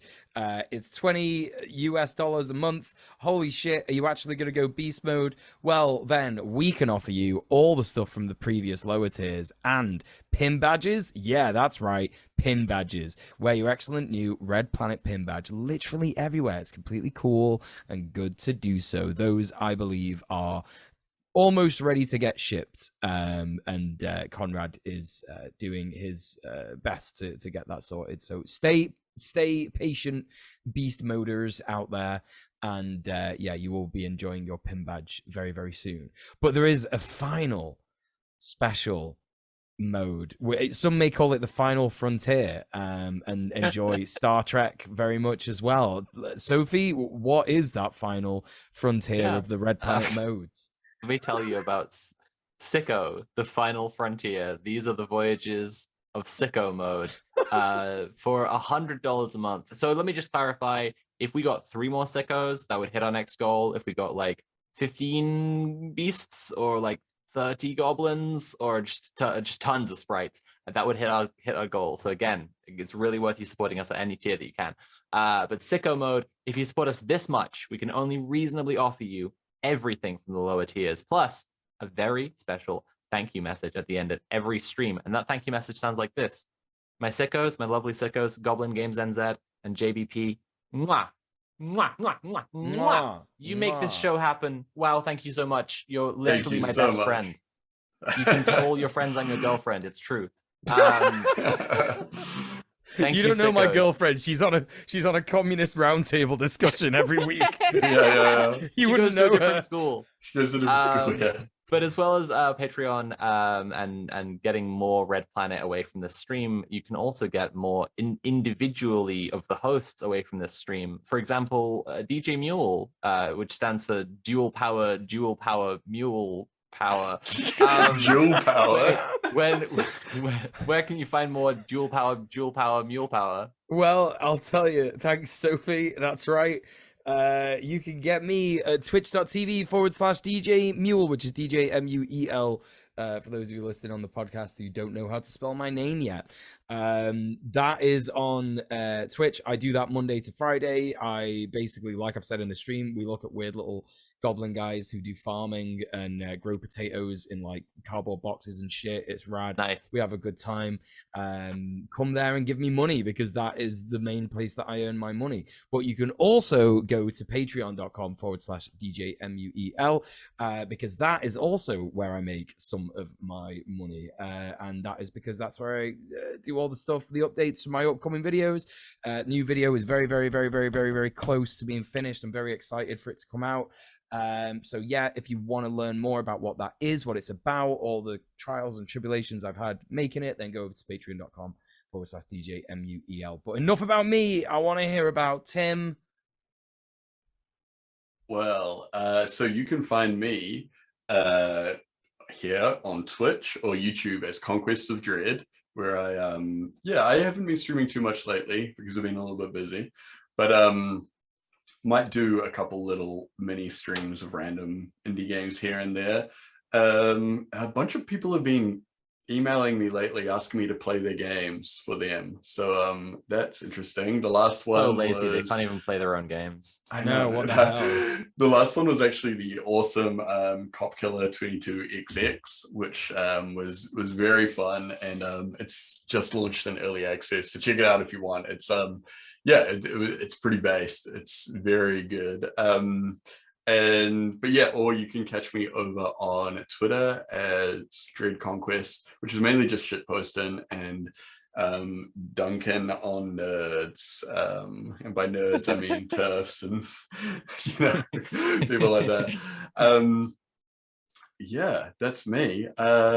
Sophie, what about where can we find you? Thank you for asking. All my links are available. Well, hang on a second now. There is a fourth host to the show. She might not be here right now. But let me just quickly tell you about Kira Chats.